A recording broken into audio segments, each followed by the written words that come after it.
রুহের জগতে যারা বলেছেন বালা বালা, অবশ্যই আপনি আমাদের রব, আল্লাহ ওইগুলো রুহকে বাছাই করে মুসলমানের ঘরে প্রেরণ করেছে।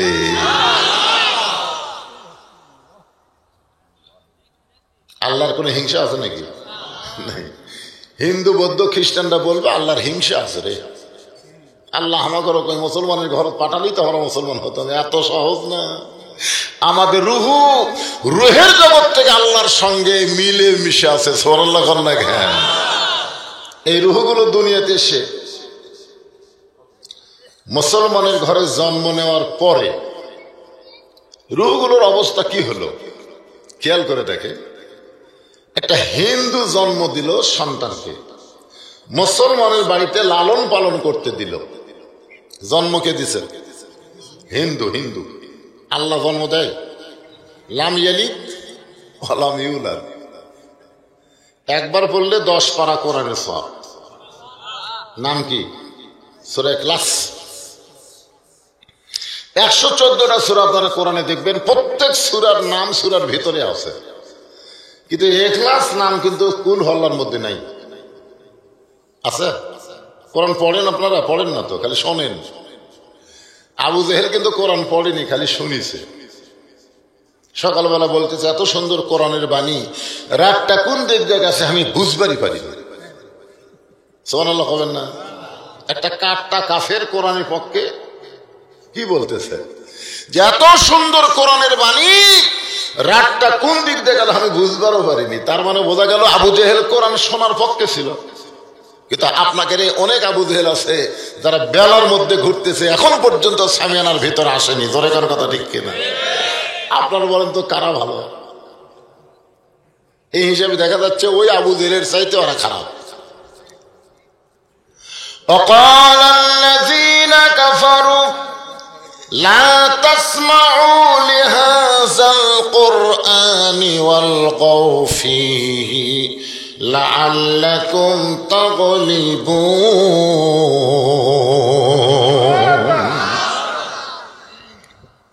এই যে আপনার মেলা লাগাচ্ছে, এই যে মেলা যেটার ভিতর দিয়ে আমি আসলাম, প্রত্যেকটা দোকানে এত মানুষ দাঁড়িয়ে আছে। দাঁড়িয়ে থাকলে শীত বেশি লাগে না বসলে বেশি লাগে?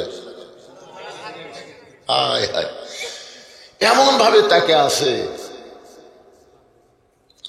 একটা দোকানে কি এমন খাই দেয় যে তোমার বাড়িতে সেটা নাই। এই শীতের রাত্রে বাড়ি ঘর ছেড়ে দোকানে খাওয়ার জন্য আল্লাহ তোমাকে দুনিয়াতে পাঠায়নি। জোরে কার কথা ঠিক কিনা? এই মাহফিল করতেছে যুবক, আমার কলজা ভরে গেছে। খেলাধুলা না করে, গান নাটক না করে তাফসীরুল কোরআন লাগাইছে। এই যুবকদের জন্য দোয়া করার দরকার আছে না নাই? প্রাণ খুলে দোয়া করতে হবে। কিন্তু এই যুবকদের আমি অনুরোধ করি, বাজার এই মাহফিলের এত কাছাকাছি মেলা লাগানো তোমাদের ঠিক হয়নি। এই মেলা লাগানো এটা মুসলমানের কাজ না, এটা ডাইরেক্ট কোরআনে আল্লাহ বলতেছে কাফেরের কাজ। ধরে বলেন কার কাজ? আল্লাহ বলতেছেন যারা কাফের তাদের চরিত্র হলো লা তাসমাউ লিহাযাল কোরআন, এই কোরআন শরীফ তোমরা শ্রবণ করবে না।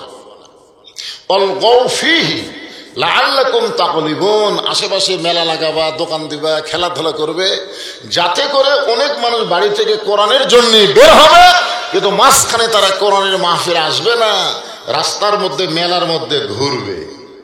এ কথাটা কি আজগার কথা? চিন্তা করে দেখেন। আমি দেখলাম অসংখ্য মানুষ, ওইগুলো সব আসলে এর ভিতরে জায়গায় হবে না। এই মানুষগুলো এসে ওখানে ঘুরে ঘুরে চলে যাচ্ছে।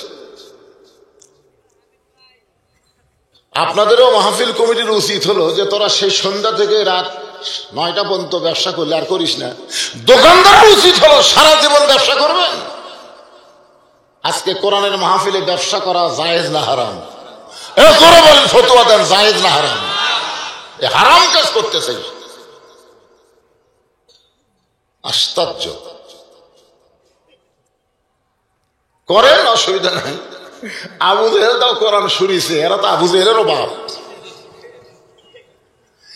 এত সুন্দর কোরআনের বাণী, রাতটা কোন দিক দিয়ে গেলে আমি বুঝবারই পারিনি। আবু সুফিয়ান বলতেছে তাহলে কোরআনকে গ্রহণ করি। যেটা শুনতে ভালো লাগে সেটা গ্রহণ করলে আরো ভালো লাগবে।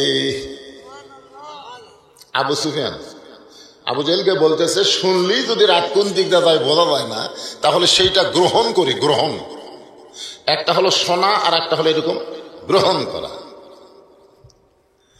আবু জেহেল বলে, আবু সুফিয়ান, কোরআন শোনা যাবে কিন্তু গ্রহণ করা যাবে না। কোরআন গ্রহণ করলে আমার মতো ভুয়া মানুষের নেতাগিরি আর চলবি না। আজকে বাংলাদেশে যারা নেতৃত্ব দিচ্ছে অধিকাংশই হলো আবু জেহেলের লোক। জোরে কোন কথা ঠিক কিনা? ওনারা কোনোদিন চাবে না বাংলার জমিনে আল্লাহর কোরআনের আইন চলুক। জোরে কোন কথা ঠিক? কারণ ওনারা জানে এটা চললে আমাকে ভুয়াগিরি চলবি না। এই জন্য আল্লাহ বলেছেন, সামিনা ও তাআনা, শুনতে হবে আমল করার নিয়তে। আপনাদের নিয়ত কি?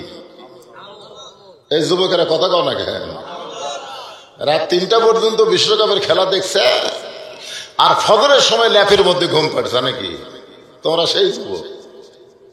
যুবক, যৌবনকালের ইবাদত আল্লাহর কাছে গ্রহণযোগ্য। জোরে কোন কথা ঠিক কিনা? সরকারি চাকরি কেউ যদি বুড়া বয়সে করবার যায়, আমার মতন লোক যতই ফার্স্ট ক্লাস ডিগ্রি থাক, এখন সরকারি চাকরি করবার গেলে ডিগ্রির দিকে তাকাবে আর আমার দিকে তাকাবে। ডিগ্রি তো ফার্স্ট ক্লাস দূর, কিন্তু চোখের খবর কি? কয় খুব ভালো দেখবার পাই না। তো কানের খবর কি? কয় জোরে করে শুনি, আস্তে করে শুনি না। মাজার খবর কি? এক জায়গায় বসে থাকলে উঠবার পারি না। হাতের খবর কি? কলম ধরলে থরথর করে কাঁপে। সার্টিফিকেট ধুইয়া খা, তোর আর চাকরি হবে না। তো যারা যৌবন বয়সে ফাঁকি দিয়ে বুড়া বয়সে আল্লাহর ইবাদত করবার যায়, আল্লাহ তাদের ইবাদত কবুল করে না। ধরে কোন কথা ঠিক? তোমরা সেই যৌবন বয়সে ল্যাপের মধ্যে ঘুম পারলে। আজকে শুনতে হবে আমল করার নিয়তে। যারা মাগরিব এশার নামাজ পড়েননি এই ঠান্ডার মধ্যে, নামাজ পড়া কষ্ট নয় হুজুর, কিন্তু উযু করাই কষ্ট। কারা কারা মাগরিব নামাজ এশার নামাজ পড়েননি হাত তোলেন? আমি বলবো না, না এটা বলবো না। কিন্তু আমাদের ওয়াজের পরে যে ফজরের নামাজ এই রাতের শেষ অংশে আছে, আছে না নাই? এই নামাজ কারা কারা পড়বেন না তার একটা হাত তোলেন তো দেখি। না, যারা যারা পড়বেন না তার একটা হাত তোলেন। এই যে যুবকেরা মাহফিল করতেছে না, 60 সদস্য, এই 60 সদস্যের মধ্যেই মনে হয় অনেকে নামাজই পড়েনি। হ্যাঁ আছে তো, নাই? হুজুর মাহফিলের চিন্তায় আমার নামাজ পড়ার খেয়াল নেই। হুজুর যুবক, তুমি 1 কোটি কোরআনের মাহফিল করো, 1 ওয়াক্ত নামাজ যদি বাদ দাও, তোমার মাহফিল করে কোনো লাভ হবে না। জোরে কোন কথা ঠিক কি না? বুড়া মানুষের কোনো ওয়াজ আমি করবো না। আজকের ওয়াজ হবে সূরা আসর দিয়ে যুবকদের। সূরাটার নাম কি? আসর। হ্যাঁ, এটার তাফসির হবে। বিজ্ঞাপনে দিয়েছেন তাফসির মাহফিল। যে আল্লাহ দয়া করে রহম করে আমাদেরকে বিশ্ব নবীর উম্মত হিসাবে কবুল করলেন, এক তো মুসলমানের ঘরে আমাদেরকে প্রেরণ করলেন, দ্বিতীয়ত বিশ্ব নবীর উম্মত হিসাবে কবুল করলেন। খুশি না বেজার? ইমাম গাজ্জালি বলেছেন, বিশ্ব নবীর উম্মত যারা হবে তাদের কোনো টেনশন নাই। যেরকম কি নাই? কেন নাই? আছেন আমার মুক্তার। মুক্তার বোঝেন, আগেকার যুগে উকিল ছিল না, মুক্তার ছিল। আছেন আমার ব্যারিস্টার, শেষ বিচারের হাইকোর্টেতে, তিনি আমায় করবেন পার। আমি পাপী, তিনি জামিনদার। আল্লাহ যখন হাকিম হবেন, ওই সময় আমাদের নবী আমাদের ব্যাপারে আল্লাহর কাছে ওকালতি করবেন। নবী বলবেন, আল্লাহ আমার একটা উম্মত বাহিরে থাকা অবস্থায় আমি জান্নাতের মধ্যে প্রবেশ করব না। আমাদেরকে জামিন করবেন। জামিন আল্লাহর কাছে আমাদের জামিন নেবেন, নিয়ে আমাদের হাত ধরে, এরকম হাত ধরে জান্নাতের দরজায় পৌঁছে দেবেন। এমন নবী পাওয়াতে খুশি না বেজার? তাহলে আমার সঙ্গে সকলে একটু গুনগুন করে বলবেন। সবাই তার এগুলো তার এখন কয় না, সব ফতুয়া দিস আর চলবি না। আমার সঙ্গে একটু গুনগুন করে তোমরা সবাই গাও। নবী না হয়ে দুনিয়ার, না হয়ে ফেরেশতা আল্লাহর, হয়েছি উম্মত আপনার, তার তরে শুকুর। পিছন দিক থেকে মুরব্বীরা সব কছে হাজারো হার, কিন্তু এখন হাজারের খাওয়া আছে। আপনারা বলেন তো এই গজল যখন লিখছে তখন 1 কেজি গোস্তর দাম কত ছিল? 1.5 টাকা লাগে, 3 টাকাতে একটা গরু পাওয়া গেছে, গরুর দামই 3 টাকা। তখন শেয়ারই আসলো না। আমি ছোটবেলা দেখছি গোস্তের ভাগা, ভাগা বোঝেন না, এরকম ভাগ করে থচ্ছে 10 টাকা নিয়ে যা। আয় হায় রে, তেল লবণ মশলার ভয়ে মানুষ গোস্ত কিনে নি। সেই সময় 1000 বারের কথা বলছে, এখন আর হাজারের খাওয়া আছে? যে তার তরে শুকুর 1000 বার করলেন কেন? কোটি বার কওয়া যায় না? তার তরে শুকুর কোটি বার আলহামদুলিল্লাহ। আল্লাহর প্রশংসা করার আর একটা শেষ কারণ এই যে যার তাফসির শুনবেন, দেখেন আমার দিকে তাকা থেকে দেখেন, দেখেন এখানে এমনও মরদ আছে যে আজ পর্যন্ত এই কোরআন শরীফ হাত দিয়ে ধরেনি, এরকম যে ধরবি এই যোগ্যতাও আল্লাহ তাকে দেয়নি, অথচ মুসলমানের ঘরে জন্ম নিয়েছে। কথা কোন ঠিক কিনা? মুসলমানের ঘরে জন্ম নিয়েছে, এখন পর্যন্ত কোরআন শরীফ স্পর্শ করেনি। আল্লাহ বলেছেন স্পর্শ করবার গেলে লা ইয়ামাসসুহু ইল্লাল মুতাহহারুন, তুমি যতক্ষণ পবিত্র না হবে ততক্ষণ পর্যন্ত এই কোরআন স্পর্শ করতে পারবা না। তাহলে এই কোরআন ধরবার গেলে কি হওয়া লাগবে? কথা কয় না, অজু না, পবিত্র। নাপাক অবস্থায় উজু করলে কি পবিত্র হবে? এই কোরআনে কোনো সন্দেহ? সবাই বলেন বাবা, সবাই বলেনি। যারা নাই বলতেছেন না, 2 কাঁধের ফেরেশতারা বিপদে পড়ে গেছে। কি লিখবি, মুখ খুলতেছে না। আপনারা বলেন তো 2 কাঁধের 2 ফেরেশতা আছে না নাই? এরকে কাম কি? লেখা আছে মার্কেট সিসি ক্যামেরায় নিয়ন্ত্রণ করতেছে। তখন চোরেরা কিন্তু মার্কেটে যায় আর চুরি করবার নিয়ত করে না, কারণ সিসি ক্যামেরা আছে রে, ধরা পড়বি রে। 2 ফেরেশতাকে আল্লাহ সিসি ক্যামেরা থেকে ভয় করে, কিন্তু আমরা যে কান্দত আছি কথা চিন্তাই নেই। তোমার 2 কান্দে 2 মুহুরি, গুনাহ হবে, গুনাহ হবে, গান গালে গুনাহ হবে। তোমার 2 কান্দে 2 মুহুরি, লিখিতেছেন ডায়েরি, দলিল দেখে রায় দিবে। দলিল দেখে কি দেখে? দলিল নাই। তুমি 1,00,000 জনের ভোট দিলে, বাড়ি এসে দরজা বন্ধ করে দিয়ে ভোট হয়ে গেছে, ভোট হয়ে গেছে। তুমি 1 টাত মারবে, তোমার যোগ্যতা হলে 1 টাত ছিল মারবে, তুমি 100 টাত মারলে কেন? আচ্ছা বলছে যে কেউ দেখেনি রে, কেউ দেখেনি রে। 2 কাঁধের ফেরেশতাকে কেউ দেখেনি। যদি ফুলগুলো হয় অভিমানে ঝরে যায়, আমি মালা গেথে বলো কারে পরাও, এলো না কিছু ভালো লাগে না, কবরে আসুক তারে আমি সিল মারিও। এমন সিল মারবি ভাই, কি মনে করতেছেন? তোমার 2 কাঁধে 2 মোহরি, লিখিতেছেন ডায়েরি, দলিল দেখে রায় দিবে। টাকা পয়সার নাই কারবার। সবাই বলেন আছেন আমার মুক্তার, আছেন আমার বারিস্টার, শেষ বিচার। ধরে কোন বিচার? হ্যাঁ, শেষ বিচার। এটা বাংলাদেশের বিচার না। বাংলাদেশের বিচারে পরিমণি বিশ্ব ব্যবসা এই শালি জামিন পায়, আর আমাদের হাতে হাত করা লাগে, জেলস দিয়ে যায়। জোরে কোন কথা ঠিক কিনা? এগুলো বিচার নয়, বিচারের নামে প্রহসন নাটক চলতেছে। জোরে কোন ঠিক কিনা? এই জন্য আমরা মুসলমান বিশ্বাস করি শেষ বিচার। জোরে কোন বিচার? তোর বিচার আল্লাহ করবি রে, তোর বিচার। বিচারকের সামনে অনেক নির্দোষ আসামি, আসামি কিন্তু না, নির্দোষ, ওর বিপক্ষে দিয়ে দিছে রায়। এখন শাহাদত আঙ্গুলি তুলে বলছে তোর বিচার আল্লাহ করবি রে। শেষ বিচারের হাইকোর্টেতে, সবাই বলেন শেষ বিচারের হাইকোর্টেতে তিনি আমায় করবেন পার, আমি পাপী তিনি জামিনদার। এই কোরআনে কোনো ধোঁকা কি রে তো নাই, সবাই কর না কেন? আমার এলাকার দুই দল মানুষ আস্তে কথা কয়, একদল মেয়ে মানুষ জোরে কথা কয় না, কারণ জোরে কথা বললে পর্দার খেলাফ হয়। আর একদল চোর, তারা জোরে কথা কয় না, ধরা পড়ার ভয়। তো আমার সামনে যারা আপনারা বসে আছেন, আপনারা কি মেয়ে মানুষ? আপনারা কি চোর? ফিস ফিস করেন। এই কোরআনে কোনো সন্দেহ, এই কোরআনে কোনো গোজামিল, এই কোরআনে কোনো ধোঁকা। মাশাআল্লাহ।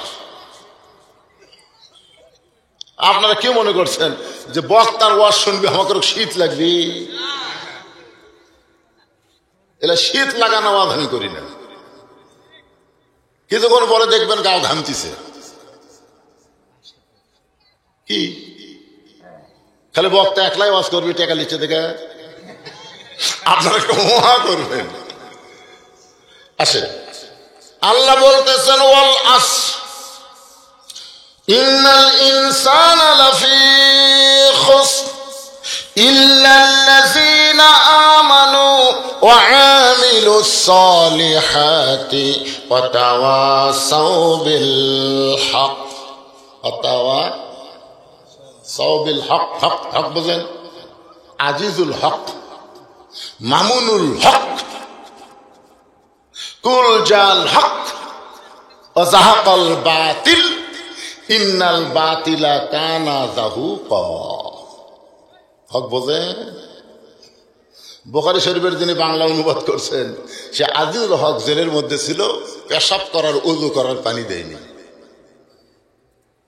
তার জোয়ান তাগড়া ছেলে বউলে ধরা পড়লো। সাংবাদিক কয় কাবিন আছে, আর শাকিব খান শয়তানের কাছে যেই মেয়ে মানুষ যাচ্ছি তার পেট মোটা করে দিচ্ছে। ধরে কোন কথা ঠিক? একটা শালা সাংবাদিক যায় না।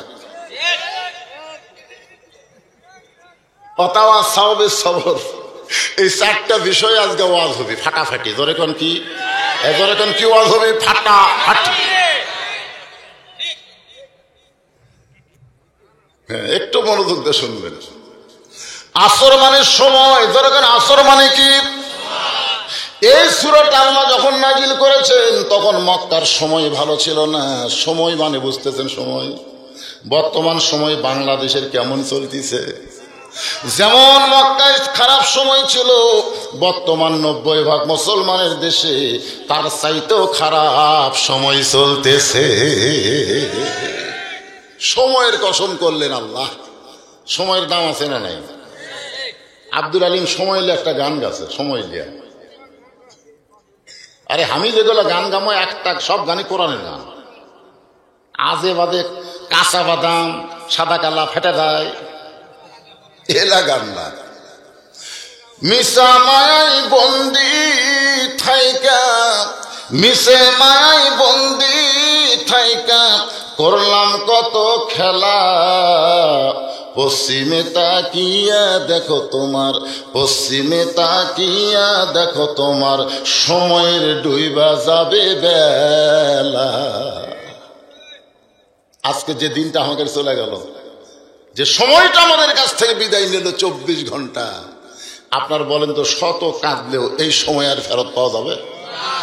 তাহলে সময়ের দাম আছে না নাই? সময় থাকতে আমাদের কি করতে হবে এই বিষয়টা লক্ষ্য করে আল্লাহ সময়ের কসম করে বললেন ইন্নাল ইনসানা লাফি খুসর। এর বাংলা অর্থ আগে শোনেন। আমরা অনেকে কিন্তু আরবি টারবি জানি, কিন্তু বাংলা জানি না। এক মুসল্লি মসজিদের মধ্যে ঢুকতে বলতেছে আল্লাহুম্মা আফতাহলি আবওয়াবা রাহমাতিক। আমি বললাম ভাই কবে থেকে বলতেছেন? তা তো 15-20 বছর হবেই। এর বাংলা কি? হুজুর আমি তো বাংলা জানি না। আপনারা বলেন আপনি যে মসজিদে ঢোকার সময় দোয়াটা পড়লেন আরবিতে, এর বাংলা অর্থ আছে না নাই? খালি এই অর্থ যদি আপনি জানতেন তাহলে মসজিদের মধ্যে যায় কোনো সময় ঘড়ি দেখতেন না। কিন্তু আমরা অর্থ জানি না, খালি আরবি করে ঢুকি, ঢোকার পর থেকে আমাকে ঘোড়া রোগ শুরু হয়। ওই দেওয়াল ঘড়ির দিকে তাকায়, হাত ঘড়ির দিকে তাকায়, আর কয় মিনিট রে, আর কয় মিনিট রে। একজনকে বলতে ভাই আর কয় মিনিট আছে, এখনো 3 মিনিট। আজ ঘড়ি লড়তেছে না ভাই, আজ মনে হয় গজবের মধ্যে বসে আছে। ওই লোকটাই নামাজ শেষ করে শ্বাসতলে যায়, ঘন্টার পর ঘন্টা আড্ডা গুলি মারতেছে, একবার ঘড়ি দেখতেছে না। ধরে এখন কথা ঠিক কিনা? আপনারা বলেন তো দুনিয়ার সবচাইতে ভালো জায়গার নাম কি? সবাই বলা লাগবে নামাজ পড়েন বা না পড়েন। আমার এলাকার 2 বেনামাজি গন্ডগোল লাগা বলতেছে বিশ্বাস যদি না করিস মসজিদ ছেড়ে কমছ। আমি কইলাম তোরা তো নামাজ পড়িস না। নামাজ না বললে কি হবে হুজুর, মসজিদ আল্লাহর ঘর, এটা আমরা বিশ্বাস করি। তাহলে মসজিদের ব্যাপারে কথা বলতে আপনাকে সমস্যা আছে? দুনিয়ার সবচাইতে ভালো জায়গার নাম কি? আর সবচাইতে খারাপ জায়গার নাম কি? সেই বাজারের মধ্যে আপনার ঘড়ি কয়দিন দেখছেন? সত্যিকার কথা দেখছেন? মসজিদের মধ্যে দেখেন। কেন দেখেন? কারণ আপনি যে আরবিতে দোয়া পড়তেছেন এর বাংলা আপনি জানেন না। বাংলা যদি জানতেন, মসজিদ আল্লাহর রহমতের জায়গা, হেদায়েতের জায়গা, এই জায়গা থেকে আপনার মন বের হবার চাইতো না বলে আল্লাহ কোরআনে বলেছেন ফাইজা কুদিয়াতিস সালাহ ফান্তাশিরু ফিল আরদ। মসজিদের মধ্যে এমন শান্তি তোরা পাবি, বের হবার চাবি না। এই জন্য আমি আল্লাহ হুকুম দিলাম নামাজ হলে মসজিদে আর থাকা যাবে না। সুবহানাল্লাহ কন না? হ্যাঁ, একটু মনোযোগ দিয়ে শুনবেন। ইন্না মানে নিশ্চয়, ইনসান মানে মানুষ। এই মানুষের মধ্যে আওয়ামী লীগ, বিএনপি, জাতীয় পার্টি, জামাত, তাবলিগ, পীর মুরিদি, মেয়ে মানুষ, পুরুষ মানুষ, এমনকি হিজড়াও আছে। আপনারা তো হিজড়ার গুরুত্ব দেননি ভাই। স্বাধীনতার 50 বছর পরে, গত বছরে যে বছর গেল 22 সালে একটা হিজড়া চেয়ারম্যান আছে জানেন। আমি আপনাদের হিজড়া গুরুত্বই দেইনি। এইবারে বুঝলাম ওরে বাবারে, নৌকা কাট করে থছে, অন্য সব দলকে কাট করে থিয়া এই হিজড়া চেয়ারম্যান আছে। এখনো জানে না কোন জেলা হুজুর, জেলা জানা লাগবে, বাংলাদেশ বলবো না। এই এখন করছে ঝিনাইদহ, এখানে টাটকা খবর দিছে।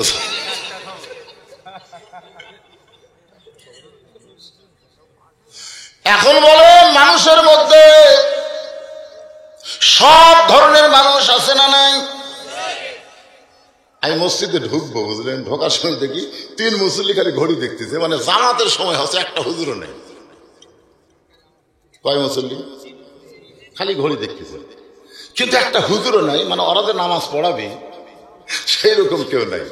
আমি ঢুকবার যা চিন্তা করলাম যে সময় তো হয়ে গেছে, দেখি কে সামনে যায়। আমি আসতে ব্যাক করে জানলার ফাঁক দিয়ে দেখতেছি এই 3 জনের মধ্যে একজন আওয়ামী লীগ, একজন বিএনপি, আর একজন জামাত। তো জামাত ইসলাম বলতে ভাই তোর দল ক্ষমতা আছে, তুই সামনে যা। আওয়ামী লীগ বলতে আমি মাঝে মধ্যে পড়ি, পড়াবার পারি না। বিএনপি বলতে তোর খবর কি? বলে আকামত দেবার পারি ভাই, সামনে আমি যাই না। জামাত বলতে আমি সবই পারি। এখন ইমাম হবি কে? তোমরা নেতা মানবার চাও না বারে, কিন্তু ভিতরে নেতাগিরি করতেছে কে রে? এই পাগলারা, তোমরা বাংলার সব জায়গা দখল করে দিলেও ভালো মানুষ এখনো মসজিদ দখল করে আছে। জোরে কর কথা ঠিক কিনা? তখন জামাত বলছে ভাই তাহলে কি করবো? আওয়ামী লীগ বলছে সামনে যা।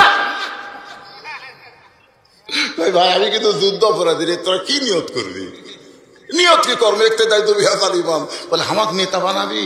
আওয়ামী লীগ কই তুই বাইরের কথা ভিতরে কোষকে, আমি আওয়ামী লীগ, ওই বিএনপি, তুই জামাত, এগুলো বাহিরের কথা। ভিতরের কথা হলো আমরা 3 ভাই একসঙ্গে নামাজ পড়তে চাই। কি বুঝতেছেন? ডাইরেক্ট কোনো কথা হবে না, অ্যাঙ্গেলে মার দেওয়া ছাড়বো না। জোরে কোন কথা ঠিক?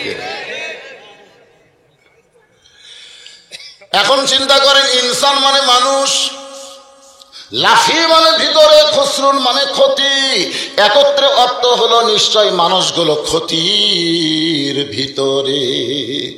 আদর করে, সবাই বলেন আদর করে মানুষ আল্লাহ বানায়া কেমনে দিবেন ক্ষতির মধ্যে ফেলিয়া।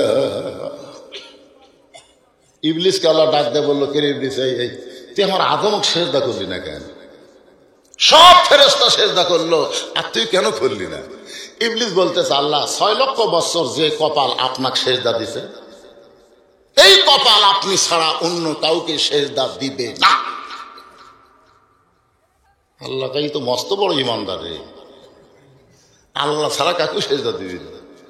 আপনার বলেন তো, ইবলিস যে মুখে কথা কইলো, ওই কথা কি ওর মনের সাথে মিল আছে? নেই। এই মনের খবর তো আমরা জানি না ভাই, জান মনের খবর জানে কে? আরো জোরে, আল্লাহু আলিমুম বিযাতিস সুদূর। আল্লাহ ডাকো, ইবলিস তুই মুখে যে কথা কইলি তোর মনের সাথে মিল নাই। ইল্লা ইবলিস আবা ওয়াস্তাকবার, তুই অহংকার করে আমার আদমকে সেজদা করলি না। ইবলিস আমার আদমকে সেজদা না করার অপরাধ তুই জানিস? ইবলিস বলে, আল্লাহ 6 লক্ষ বছর আপনাকে সেজদা দিয়েছি, একটা সেজদা খেলে আদমকে দেইনি, এর কারণে আমার অপরাধের মাত্রা কি? আল্লাহ বলতেছে, এই আদমকে তুই চিনিস না, এই আদমকে চিনিস না, আমাকে চিনিস? শোন আল্লাহ কর না, আল্লাহ বলতেছে আমাকে চিনিস? বলে হ্যাঁ। এই জন্য 6 লক্ষ বছর সেজদা দিলি, এখনো সেজদা দিবার চাস, আর আদমকে চিনিস না বলে একটা সেজদা দিস না। বের হ, আমার রহমত থেকে বের হয়ে যা, আমার হেদায়েতের মধ্যে তোর আর জায়গা নেই। ইবলিস কয়, আল্লাহ কি কর, 6 লক্ষ বছর আপনাকে সেজদা দিলাম, আদমকে একটা দিনই তা এত রাখেন?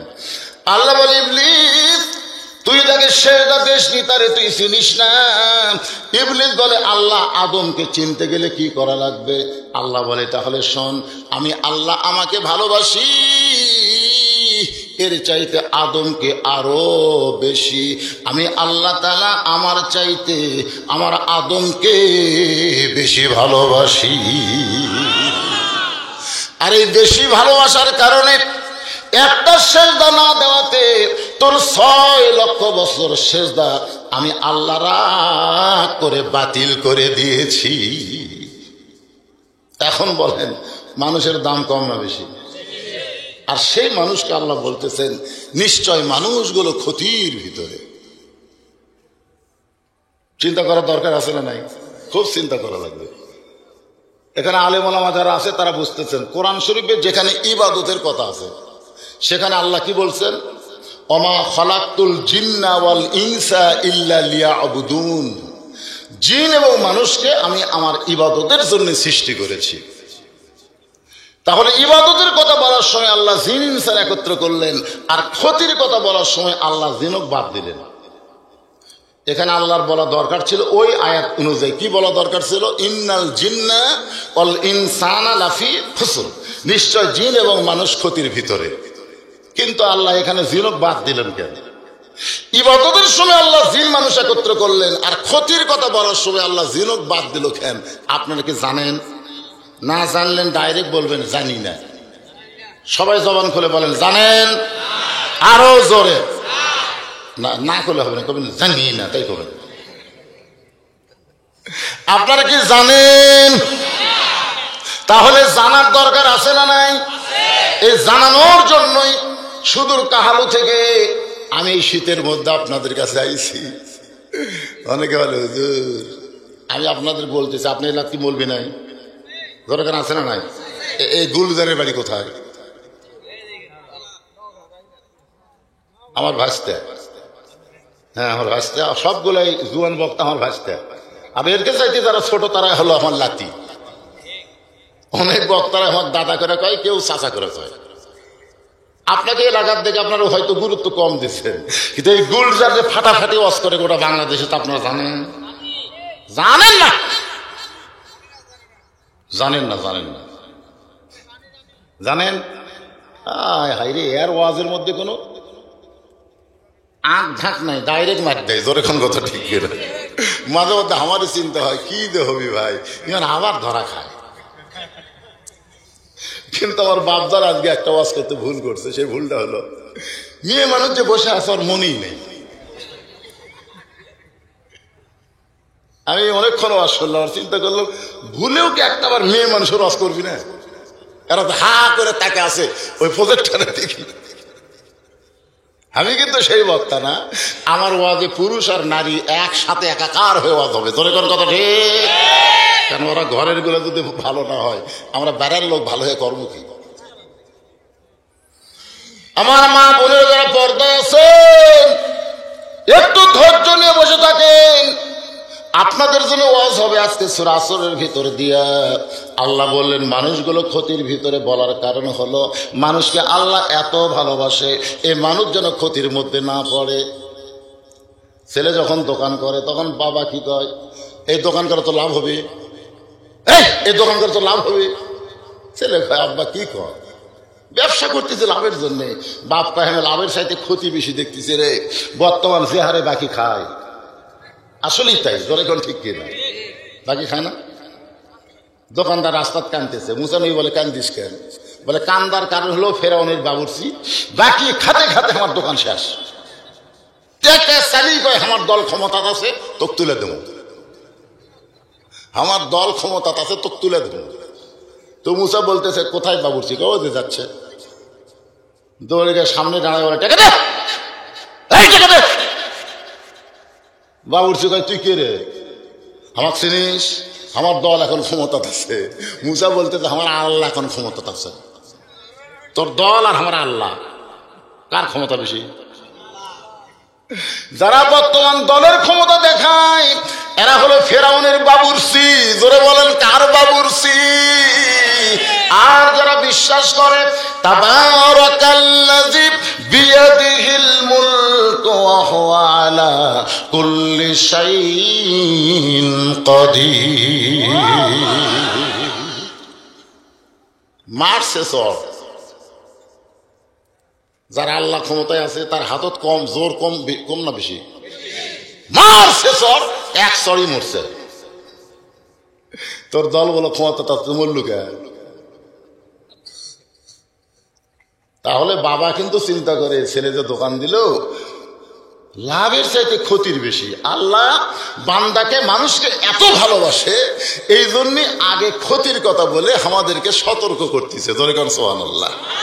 কিভাবে সতর্ক করতেছেন দেখেন, ইল্লাল্লাযীনা আমানু ওয়া আমিলুস সালিহাতি ওয়া তাওয়াসাউ বিল হক ওয়া তাওয়াসাউ বিস সবর। এখানে চারটা বিষয় আলোচনা হবে। জোরে বলেন কয় বিষয়? এক নম্বর বিষয়ের নাম হলো ঈমান, দুই নম্বর বিষয় হলো আমিলুস সালিহাত, তিন নম্বর বিষয় হলো তাওয়াসাউ বিল হক, চার নম্বর বিষয় হলো তাওয়াসাউ বিস সবর। আমি চারটা বিষয় নিয়ে ঘড়ির সময়ের দিকেও খেয়াল করছি যে একটা বিষয়ের উপর কতক্ষণ করে ওয়াজ করা যাবে। প্রথম বিষয় হলো ঈমান। জোরে কোন কি? ঈমান যদি না থাকে আপনি যত আমল করেন কাম হবে না। এখন আসলে নামাজ পড়ে জমির ধান দেখবার গেছে, যা দেখে ওপর জমির পানি, নিচে আর জমির পানি নেই।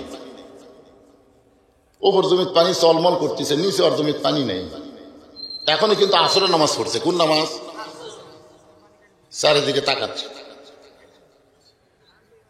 কেউ নাই। আস্তে করে বসে জমির আল কেটে দিয়েছে। আল কেটে ওই পানি দিয়ে হাত ধসে, ধুইয়া উপরে উঠে চারিদিকে তাকায় কয় আলহামদুলিল্লাহ, কেউ দেখেনি, কেউ দেখেনি। আপনারা বলেন তোর নামাজ আছে কিন্তু কি নাই? জোরে কর, নামাজ আছে কিন্তু কি নাই? আল্লাহরে ধন্য বেড়ে দিয়া আল্লাহ আছে গায়েব হইয়া, নবীর ধন খাজানিয়া শুয়া আছে আজমিরে, কেউ ফিরে না খালি হাতে, খাজাহারে তোর দরবারে। আপনাকে নগায় ওরস হয় কি হয় না? ধরে কোন হয় কি হয় না? ওরসের মধ্যে যায় যারা বলতে দয়াল বাবার দরবারেতে কেউ ফিরে না খালি হাতে। আপনারা বলেন তো এদের কি নাই?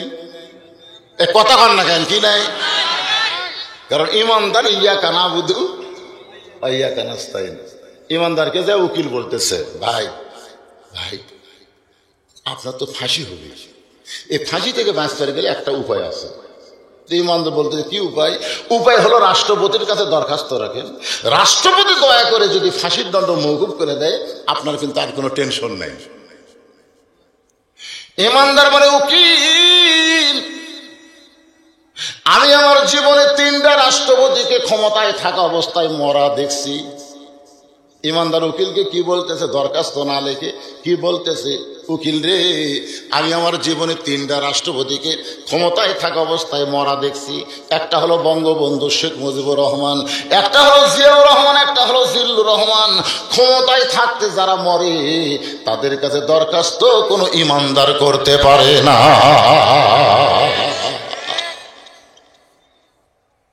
কার কাছে দরখাস্ত লিখবেন? কথা হয় না। এই জন্য 1 নম্বর ইমান। সাহাবারা জিজ্ঞাসা করলেন, মা হুয়াল ঈমান ইয়া রাসূলুল্লাহ, ওগো আল্লাহর নবী ইমান সম্পর্কে আমরা জানতে চাই। আল্লাহ রাসূল বললেন, ইকরার বিল লিসান। খুব খেয়াল করে শুনবেন, ইকরার বিল লিসান, জবানে বলতে হবে লা ইলাহা ইল্লাল্লাহ। বলতেছেন না? সবাই বলতেছেন না? ইমানের প্রথম স্টেপ হলো জবানে বলতে হবে। এই যুদ্ধের সময় এই ছেলেরা, যুবক ছেলেরা, তোমরা তার যুদ্ধ দেখোনি, আমরা দেখছি। হ্যাঁ, আমরা যুদ্ধ দেখিনি। মুরব্বীরা কি দেখেনি? ও এটাও দেখেনি, তো ভ্যাসে মুরব্বী হাজার, আসলে বয়স কম। দেখলেও হয়তো পাতাল কোলা। পাতাল কোলা কি বুঝবি? কিছুই বলছেন না আমরা।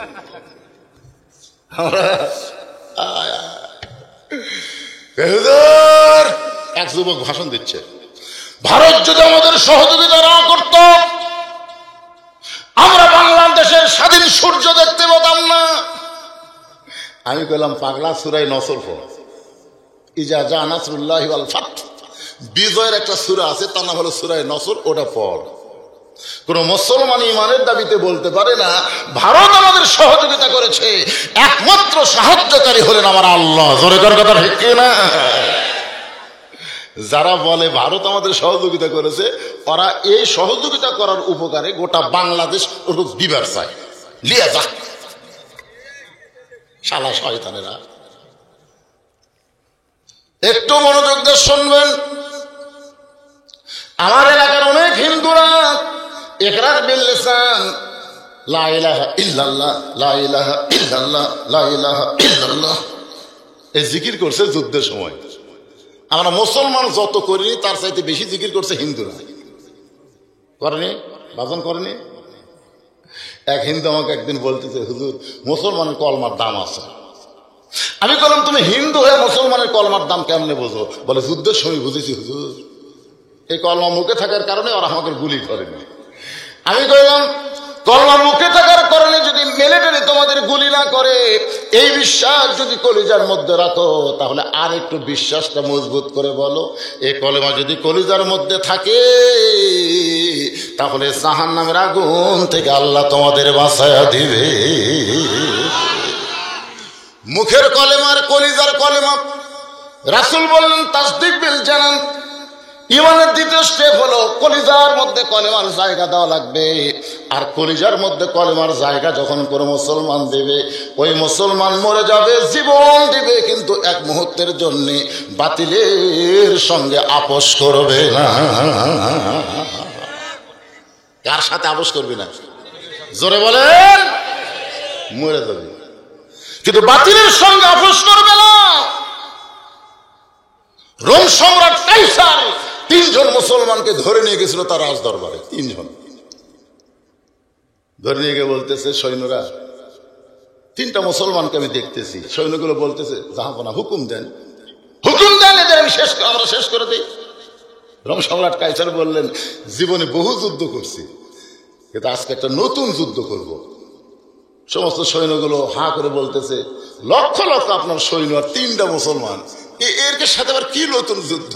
রোম সম্রাট কাইসার বলেন, আজকের যুদ্ধের নাম হলো ঈমান হরণের যুদ্ধ।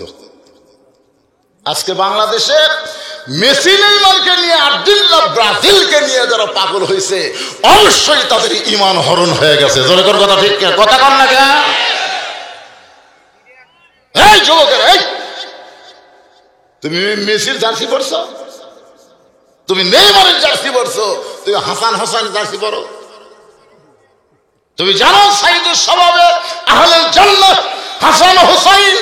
এই যুবক জান্নাতি যুবকদের সর্দার হবে হাসান আর হোসেন। জোরে কোন কথা ঠিক কিনা?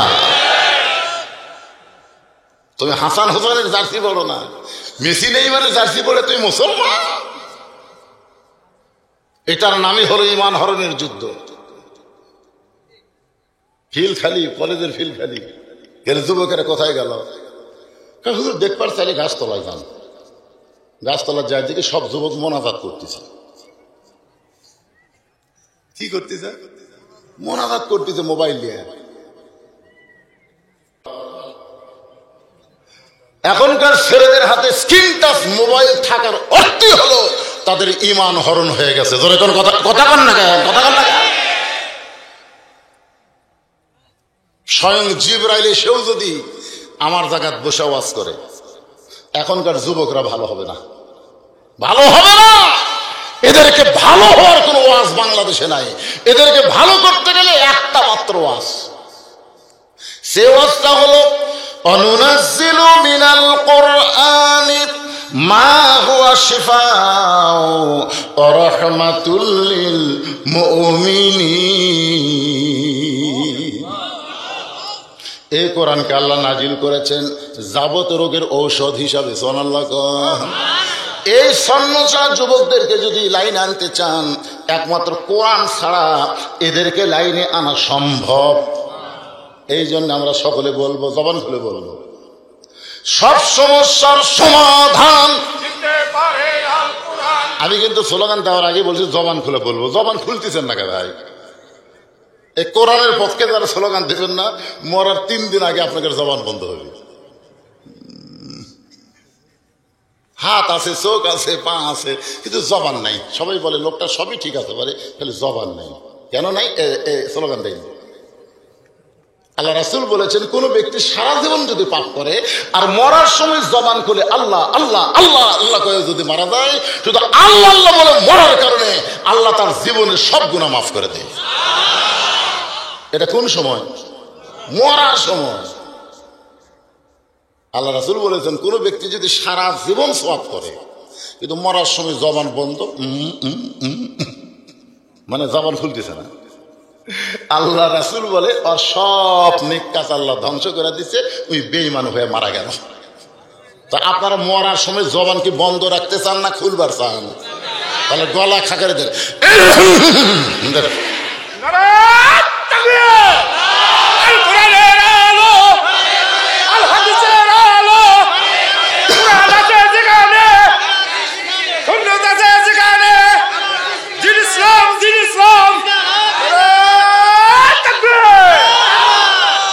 এগুলো স্লোগান পরে আমি যেটা এখন দিবার চাই সেটা দেখা দেখবে। সেটা হলো সব সমস্যার সমাধান।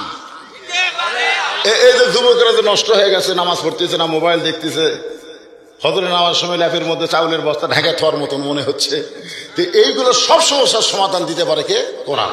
তো এই জন্য সবাই মিলে একটা স্লোগান দেন, তারপরে সূরা আসরের তাফসীর হবে, শুনবেন না? ফাটাফাটি। সব সমস্যার সমাধান মাশাআল্লাহ। বিশ্বাস করেন তো? কোরআন পারে তো? 1 নম্বরে ঈমান, ঈমানের উপরে কথা চলতেছে। তাসদীক বিল জানান, কলিজার মধ্যে যখন ঈমানকে ঢোকানো হবে, ওই মুহূর্তে দুনিয়া ছাড়বে কিন্তু ঈমান ছাড়বে না।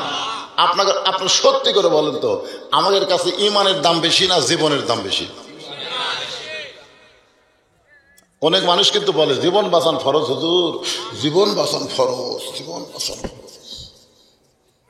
আপনারা যত চেষ্টা করেন আপনারা জীবন বাঁচাবার পারবেন? পারবেন? মাইকেল জ্যাকসন খালি 150 বছর বাঁচবে। এই জন্য প্রতি মাসে বাংলাদেশের টাকায় প্রায় 14-15 কোটি টাকা খরচ করতো প্রতি মাসে।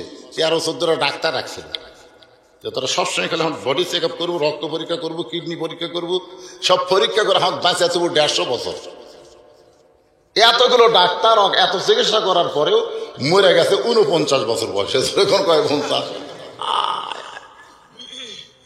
এই জন্য আমি বলতেছি, আপনারা যতই চেষ্টা করেন, যতই সাধনা করেন, ধ্যান করেন, আপনারা বাঁচে থাকতে পারবেন না।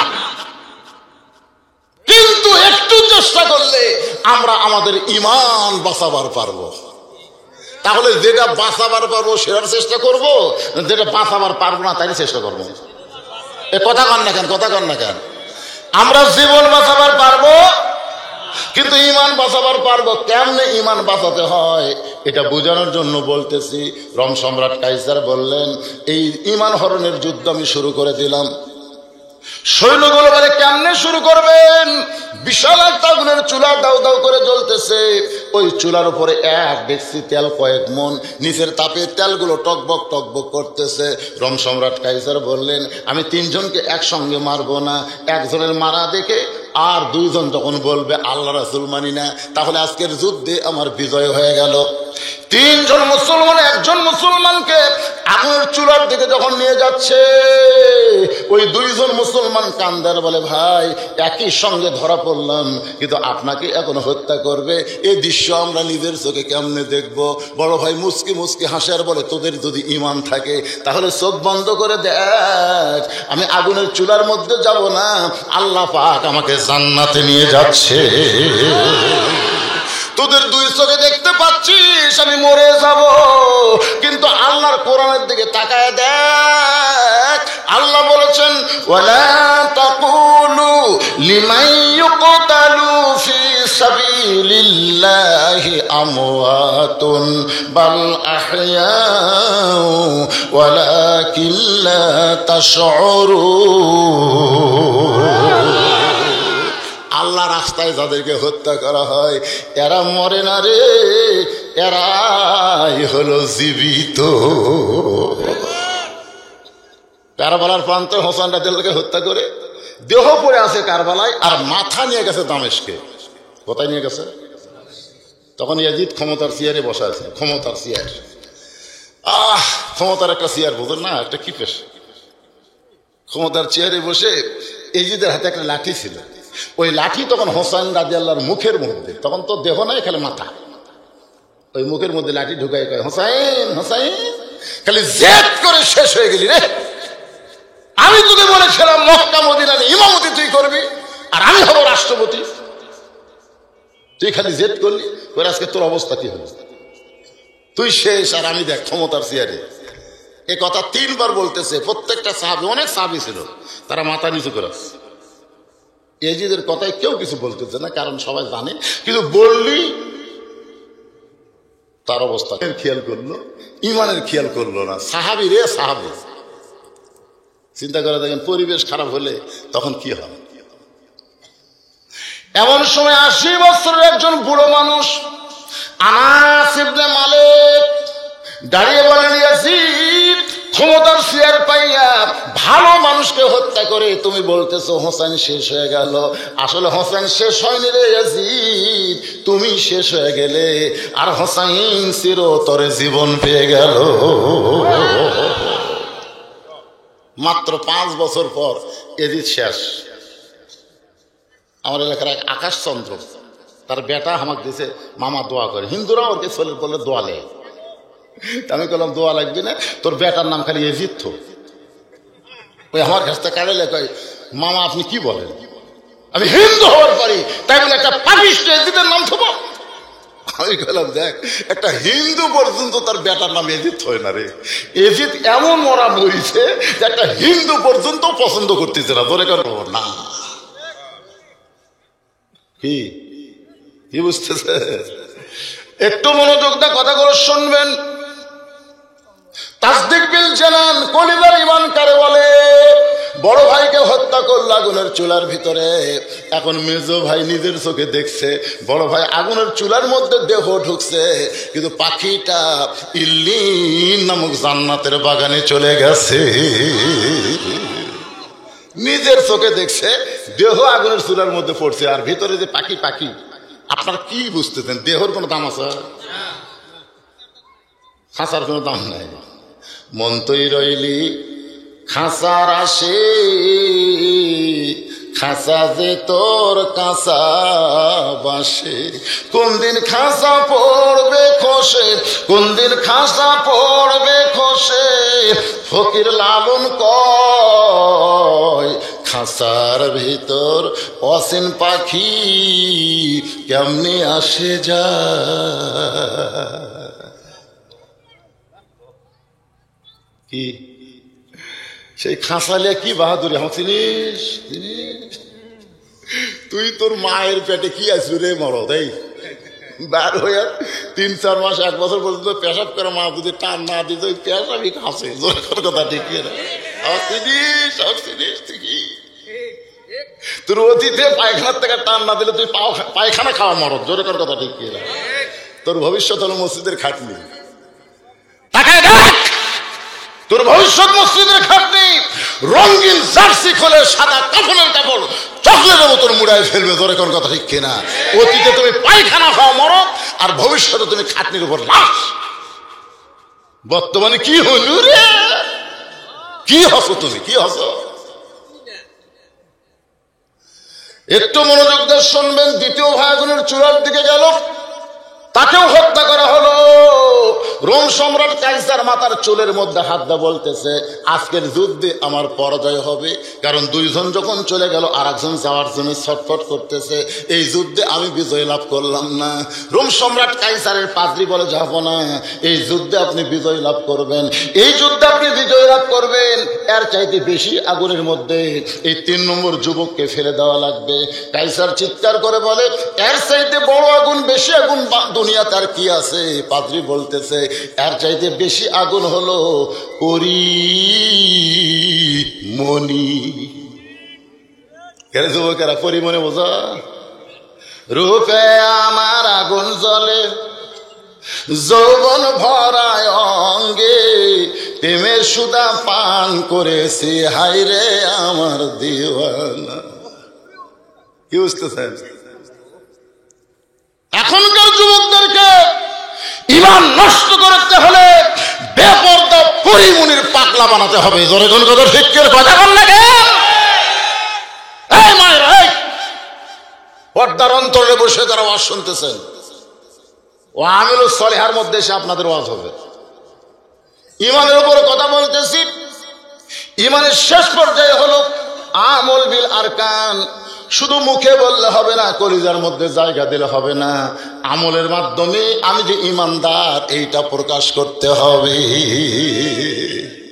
আল্লাহ সূরা আসরের 2 নম্বর পয়েন্টে বলতেছে, ওয়া আমিলুস সলিহা, নেক আমল করা লাগবে।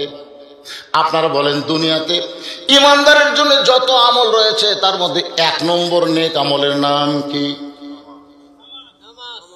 যারা নামাজ পড়িছে তারা কথা বলতেছে, যারা কথা বল, এরা কি পড়েনি নাকি রে? ঈমানের পরে 1 নম্বর নেক আমলের নাম কি? আরো জোরে জোরসে বলুন। আল্লাহ রাসূল বলেছেন, দেখেন এখানে 3টা হাদিস আমি কই। কয়টা বলবো? 3টা হাদিস। 1 নম্বর হাদিস হলো লা সলাতা লা ঈমানা, যার নামাজ নাই তার ঈমান নাই। 2 নম্বর হাদিস হলো লা সলাতা লা দীনা, যার নামাজ নাই তার ধর্ম নেই।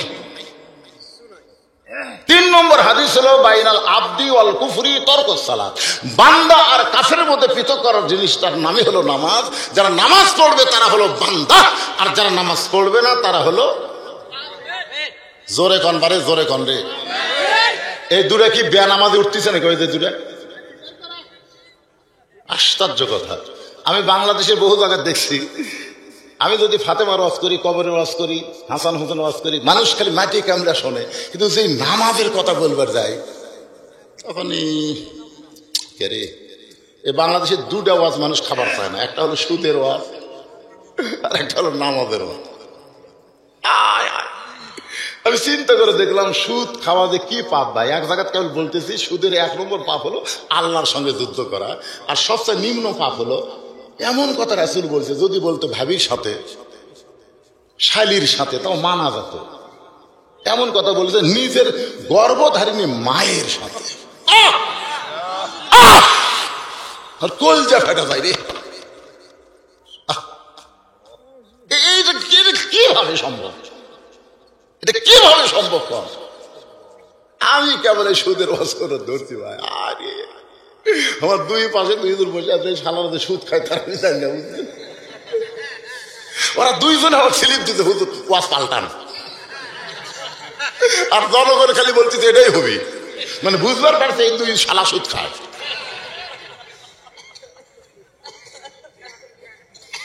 আচ্ছা, নামাজের কথা বলতে ওরকে সিট বিটানো ওঠে কেন? আপনার খালি খেয়াল করে দেখবেন, যারা এখন উঠবে নামাজের ওয়াজ, টাটকা ওয়াজ হবে, টাটকা ওয়াজ। এই নামাজের ওয়াজ শুনতে পারা মাজা তুমি বুঝবেন, এরাই বেনামাজি, এরাই হলো শয়তান। জোরে কোন কথা ঠিক? নিজের চোখে দেখেন, আল্লাহ কোরআনে বলেছেন, ইন্না শায়তান লাকুম আদুউন ফাত্তাখিযু আদুওয়ান। শয়তান তোমাদের শত্রু, তোমরা শয়তানকে শত্রু হিসেবে ধরো। সাহাবারা বলেন, হুজুর শয়তানকে আমরা দেখিনি, ধরবো কেমনে? আল্লাহ রাসূল বলেন, চোখ কান খোলা রাখো, শয়তানকে দেখে পাবেন। আপনারা চোখ কান খোলা রাখেন, দেখেন কারা কারা শয়তান, আপনার দেখে পাবেন। সূরা নাসের মধ্যে আল্লাহ ডাইরেক্ট বলেছেন, সূরা নাসটা একটু পড়েন, সবাই তো পারেন। কুল আউযু বিরাব্বিন নাস মালিকিন নাস ইলাহিন নাস মিন শাররিল ওয়াসওয়াসিল খান্নাস আল্লাযী ইউওয়াসবিসু ফি সুদুরিন নাস মিনাল জিন্নাতি ওয়ান নাস। শয়তান খালি জিনের মধ্যে না, শয়তান মানুষের মধ্যেও আছে। এ কথা কে কয়? আরো করে বলেন, কে বলে? এক নম্বর হলো নামাজ।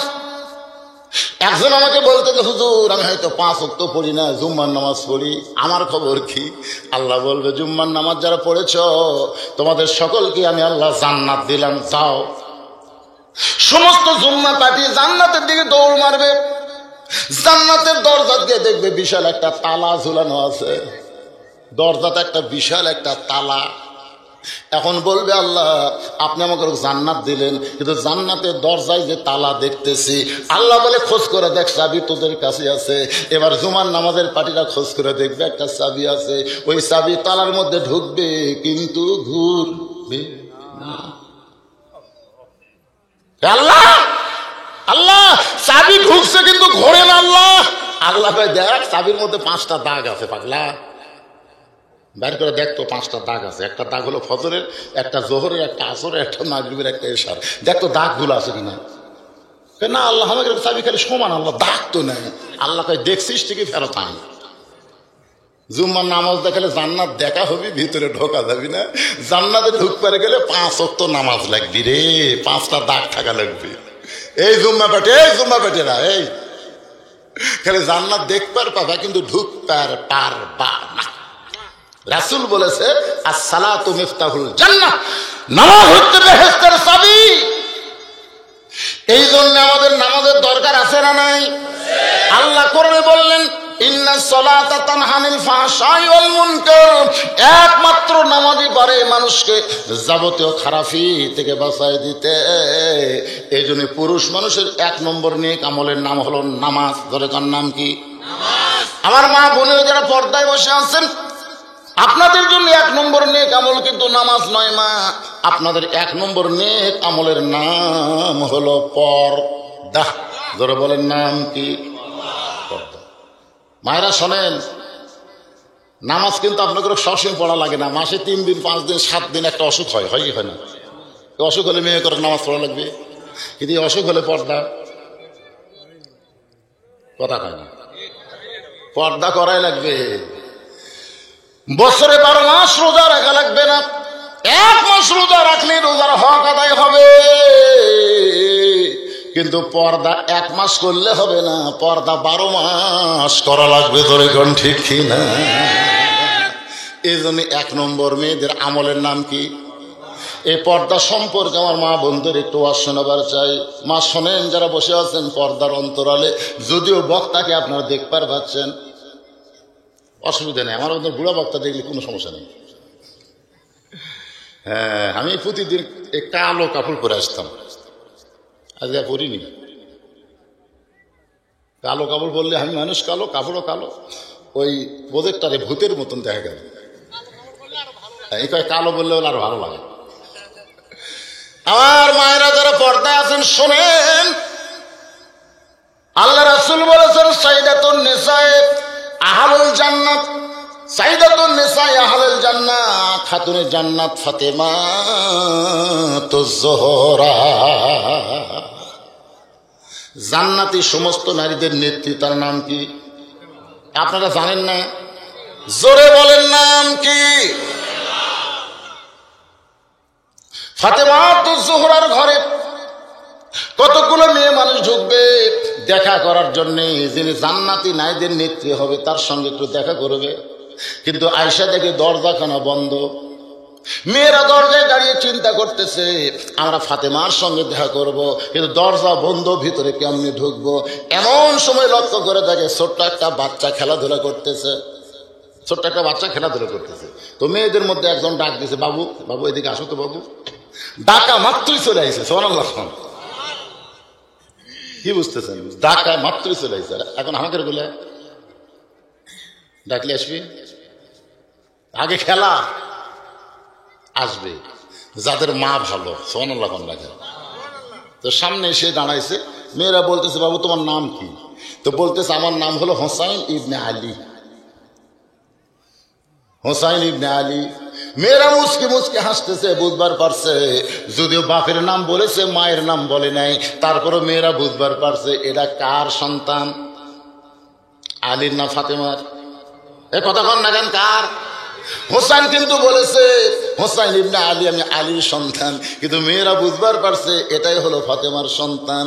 কারণ বাবা আনন্দে মাতিয়া সাগরে ভাসাইয়া সেই যে চইলা যায় খবর লয় না, মাজন ধরিয়ায় উদরে কত কষ্ট করে, 10 মাস পরে পায় প্রসবের বেদনা, এমন দরদি ভাবে কেউ হবে না আমার মা। মা গো মায়েরা রে, ও মা, পেটে বাচ্চা নিয়ে যদি তুমি 5 ওয়াক্ত নামাজ পড়ো, পেটের মধ্যে বাচ্চা এরকম দমল খায়, দমল খায়, রুকুর থেকে যখন শেষদাত গেছে বাচ্চা তো চাপ খাসে, বুঝলেন? ফেরেশতাকে আল্লাহ দেখো তোমার বান্দে নামাজ পড়ো, পেটের মধ্যে বাচ্চার কি কষ্ট হয় না? আল্লাহ বলে ফেরেশতা সাক্ষী থাকো, যেই মা পেটে বাচ্চা নিয়ে নামাজ পড়তেছে ও মা শুধু একলা নামাজ পড়তেছে না, পেটের বাচ্চাকে ও নামাজি বানায়া দিচ্ছে। পেটে বাচ্চা নিয়ে যে মায়ের নামাজ পড়ছে ওই মায়ের সন্তান কোনোদিন সালাতের নাম শুনে ঘুম পাড়বে না, ওটা শোনার সঙ্গে সঙ্গে সে মসজিদে যাবে। ধরে কোন কথা ঠিক কি না? আমার এলাকার এক ছেলে কয় হুজুর 11 মাস আমার খিদা কম, রোজার মাসে এত খিদা লাগে কেন? আমি কইলাম তোর মা বাচ্চা আছে? কয় হ্যাঁ। তো মাও দেখো, মা মা কেমনে যার পাগল, তুই যে ভালো মন্দ সব তোর মাও জানে রে, যা। ও মায়ের কাছে বলতেছে মা 11 মাস আমার খিদা কম, রোজার মাসে খিদা বেশি কেন? মা বলতে তোর দাদি, তোর দাদি সর্বনাশ করছে, তোর দাদি। রোজার মাসে তোর দাদি এসে আমাকে কইল বৌমা আমার নাতি তোমার পেটে আছে, এবছর রোজা থাকা যাবে না, রোজা থাকলে শুকে যাবে। আমি খালি তুই পেটের মধ্যে তাজা থাকার জন্যে রমজান মাসে খাসি রে, আমিও খাসি তুইও খাসি, পেটের মধ্যে থেকে রোজার মাসে তোর খাবার ট্রেনিং শুরু আছে, তুই বার হলে আর ভালো হবো। এই জন্য একটা খ্রিস্টান নেপোলিয়ন বলেছে ভালো একটা সন্তান যদি তোমরা চাও তাহলে ভালো একটা মায়ের দরকার, ভালো বাপের দরকার না, ভালো মায়ের দরকার। ধরে কোন কথা ঠিক না? আজকে মেলার মধ্যে ঘুরতেছে, এদের দোষ না, এরা হলো খারাপ মায়ের বেটা। মাও পেটত নিয়ে গোটা পাড়া ঘুরিছে, ওইকে কোরআনের মাহফিল বসে পারবি, ওর কামই হলো খালি ঘোরা। ধরে কোন কথা ঠিক না? খালি ঘুরবি, 2-1 জন এসে 2-1 মিনিট বসে থাকে, নামতে পারবি, ধৈর্য কম। আরে এখনকার ঘুরে তো ওরে বাবা পেটত নিয়ে স্টার জলসা দেখতেছে, হিন্দুদের বলে করে শুনতেছে, মাও হাসতেছে, পেটের মধ্যে কি বসে আছে, ওই পেটত থেকে মেরে দিচ্ছে। আরে যে বাচ্চা হওয়ার আগে আর কান্দে, স্বামী কয় কি হচ্ছে, পেটের বেদনা উঠছে, কান্দিস না, আমার সব বেঁচে হলে তো সিজার কর্ম, কান্দিস না। এই সিজার করে বাচ্চারা অধিকাংশ খারাপ হয়, কিন্তু না হয় এরা জন্মের আগে জন্ম হয়। এই জোরে কর, কিসের আগে জন্ম হয়? জন্মের আগেই এদের জন্ম হয়, আরো 3 দিন 5 দিন পরে ওরা দুনিয়াতে আসবি, আল্লাহ হিসাব করে হচ্ছে, কিন্তু পেট কেটে ওই আগেই বার করছে। যখন বাড়ি ঘরে ওর গেছে তখন দেখবেন ঘুমের মধ্যে আছে, ঘুমের সোল, কেন আর তো সময় হয়নি, সময় হলে ওই নর্মালি হবে, কিন্তু ওই যে পেট কাটা এখন কান্দে না, কথা কয় না, তখন পাও ধরে ঘুরে। আমি খুব খেয়াল করে দেখছি আমার এলাকার কোনো ডাক্তারের বউ সিজার হয়নি। এক ডাক্তারকে বলছিলাম ভাই আপনার 2টা সন্তান হলো, কি কর হলো সিজার হবে কেন? নর্মালি বাচ্চা হলে মা ভালো থাকবে, মায়ের শরীর ভালো থাকবে, বাচ্চা দেনই ভালো থাকবে। সুবহানাল্লাহ। কোন ডাক্তারের বউ সিজার করে না, কোন মৌলবীর বাড়ি মিলাদ হয় না, কোন পীরের বউ মুরিদ হয় না। এই তিনটা জিনিস খেয়াল করে দেখবেন, 100 ভাগ হক কথা। হক হক ডাক্তারের বইয়ের সিদার লাগে না, আমাদের মতন মৌলবীর বাড়ির জীবনেও মিলাদ হয় না। আর এখানে মিলাদ মানুষের বাড়ি পড়াই নিজের বাড়ি, কারণ এরা জানে মিলাদ একটা ফাউস জিনিস। আর পীরের বউ কোনোদিন মুরিদ হয় না, কারণ পীরের বউ জানে আমার পীর সাহেব লুচ্ছে, মাঝে মধ্যে মুরিদের বইয়ের দিকে চোখ মারে, এই শালার হাতে মুরিদ কে হবি রে। কথাটা খেয়াল করছেন? হ্যাঁ, খেয়াল করবেন। ও আমিলুস সালিহার উপর কথা বলতে যে মায়েরা শোনেন, মেয়েরা বল হোসাইন আমরা দরজায় দাঁড়িয়ে আছি, আমরা একটু তোমার মায়ের সঙ্গে দেখা করবার চাই, তুমি একটু ভিতরে গিয়া তোমার মা থেকে অনুমতি নিয়ে আসো। হোসেন বলতেছে আপনাদের কোনো টেনশন নাই, আমি যাচ্ছি। সুবহানাল্লাহ। মেয়েদেরকে বলতেছে আচ্ছা যান যান, এ হাত নাই করে এক লোক দেখান লাগবে। আচ্ছা ঠিক আছে, অসুবিধা নাই রে বাবা, আর কেউ যাবেন? একসাথে যান, তবে পেশাবের জামাত করা যায়। হ্যাঁ কি বেদার হচ্ছেন? বেদার হচ্ছেন? আপনাকে লাগতেছে কয়জন উঠতেছে রে? শোনেন একটা কথা আমি বলি, এই কোরআনের মহব্বতে পেশাব লাগলেও যারা পেশাব করবার যাবে না, এই কোরআনের পাওয়ারে আল্লাহ তাদের পেশাব জাতীয় সব ব্যারাম ভালো করে দেবে। যার প্রমাণ আমি নিজে। 17 সালে আমার ডায়াবেটিস, ডাক্তার বলতেছে আপনার ডায়াবেটিস যে অবস্থা, আপনার কিডনির অবস্থাও খারাপ। আপনি যখন ওয়াজ করবেন তখন ওয়াজের ঝাঁকিতে পেশাবের থলিয়া পেশাব দিয়ে পরিপূর্ণ হয়ে যায়। 1 ঘন্টা পর পর পেশাব করবেন ওয়াজ করলে, আর শুয়ে থাকলে ওটার টেনশন নেই। আমি কইলাম ডাক্তার সাহেব 1 ঘন্টা পর পর পেশাব করে দিলে আমার মানুষ দাওয়াত দিবি, তাহলে ওয়াজ বাদ দেন। আমি চিন্তা করলাম কি করে, 17 সালে আমি চিন্তা করলাম কি করে হয়, সত্যি তাই 1 ঘন্টার মধ্যে আমার পেশাব দিয়ে পেশাবের থলি মানে কটকট করতেছে। আমি তখন কইলাম এরকম হাত দিয়ে, শোনেন আপনাকে যেটা দেখাচ্ছি এটাই। আল্লাহ তোমার কোরআন থেকে আলোচনা করতেছে, আল্লাহ এতগুলো শ্রোতা থুই আমি পেশাব করে গেলে আমাকে দাওয়াত দিবি? গোটা বাংলাদেশের সব মানুষ কথাই কয় না, আমি তো অ্যাঙ্গেলে কথা বলতেছি, তোর কোন কথা ঠিক কিনা? লাগুক পেশাব, আমি উঠবো না এই কয়ে ভাই শুরু করে দিল। 8 ঘন্টার মধ্যে দিকে তল পেট ঠান্ডা হয়ে গেছে, ওই থেকে ওয়াজ করতেছি আর আমার পেশাব লাগে না। এই কোরআনের পাওয়ার আছে না নাই? জোরে কোন আছে না? এটার প্রমাণ আমি নিজে। আজকে তার তো লাগতেছে খেলে ওঠেন না, ওঠেন না। আজকে এই কোরআনের পাওয়ারে আপনাদের পেশাব এমন ভালো হওয়া হবে, টপ টপ করে কোনোদিন পেশাবও করবি না। উঠবেন উঠবেন। এক চান্সে তো কয়েকজন উঠতে চাইছিলেন। একটু মনোযোগ দিয়ে কথাগুলো শোনেন, যে কথা বলতেছি। হোসাইন বলতেছে আপনাদের কোনো টেনশন নাই, এই বলে মায়ের কাছে যাচ্ছে। মায়ের অন্দরমহলে যাওয়ার সময় দেখে সামনে ঘরে হযরত আলী কোরআন শরীফ পড়তেছে। ইন্নামাল মুমিনুনা আল্লাযীনা ইযা যুকিরাল্লাহু ওয়াজিলাত কুলুবুহুম ওয়া ইযা তুলিয়াত আলাইহিম আয়াতুহু যাদাতুহুম ঈমানাও ওয়া আলা রাব্বিহিম ইয়াতাওয়াক্কালুন। কে কোরআন পড়তেছে? হযরত আলী। এমন সময় হোসাইন দৌড়ে এসে মায়ের ঘরের দিকে ঢুকতে চায়। আপনারা বলেন তো, আপনি যতই ইবাদত করেন, যতই নামাজ পড়েন, যতই কোরআন পড়েন, আপনার সন্তানের দিকে খেয়াল করার দরকার আছে না নাই? আপনি যতই 5 ওয়াক্ত নামাজি হন, আপনার ছেলের দিকে খেয়াল করা লাগবে। আর সালাতে খায়রুনা শোনার পরে আপনি বুড়া মানুষেরা ঠান্ডা পানিতে ওযু করে মসজিদ যাচ্ছেন, তাহলে আপনার ছেলের খেয়াল করা লাগবে না? এটা আমার 22 বছরের টাঙ্গে আছে, এর খবর কি? আপনি জানলা দিয়ে তাকে দেখতেছেন, ওকে দেখাই যাচ্ছে না। শুনে ওই ল্যাপের মধ্যে এমন যাওয়া গেছে ভাই, পাও নেই মাথাও নেই। তা আপনি বাবা হয়ে খেয়াল করার দরকার আছে না নাই? আপনি আস্তে আস্তে মসজিদে না যায় ঘরের মধ্যে ঢোকেন।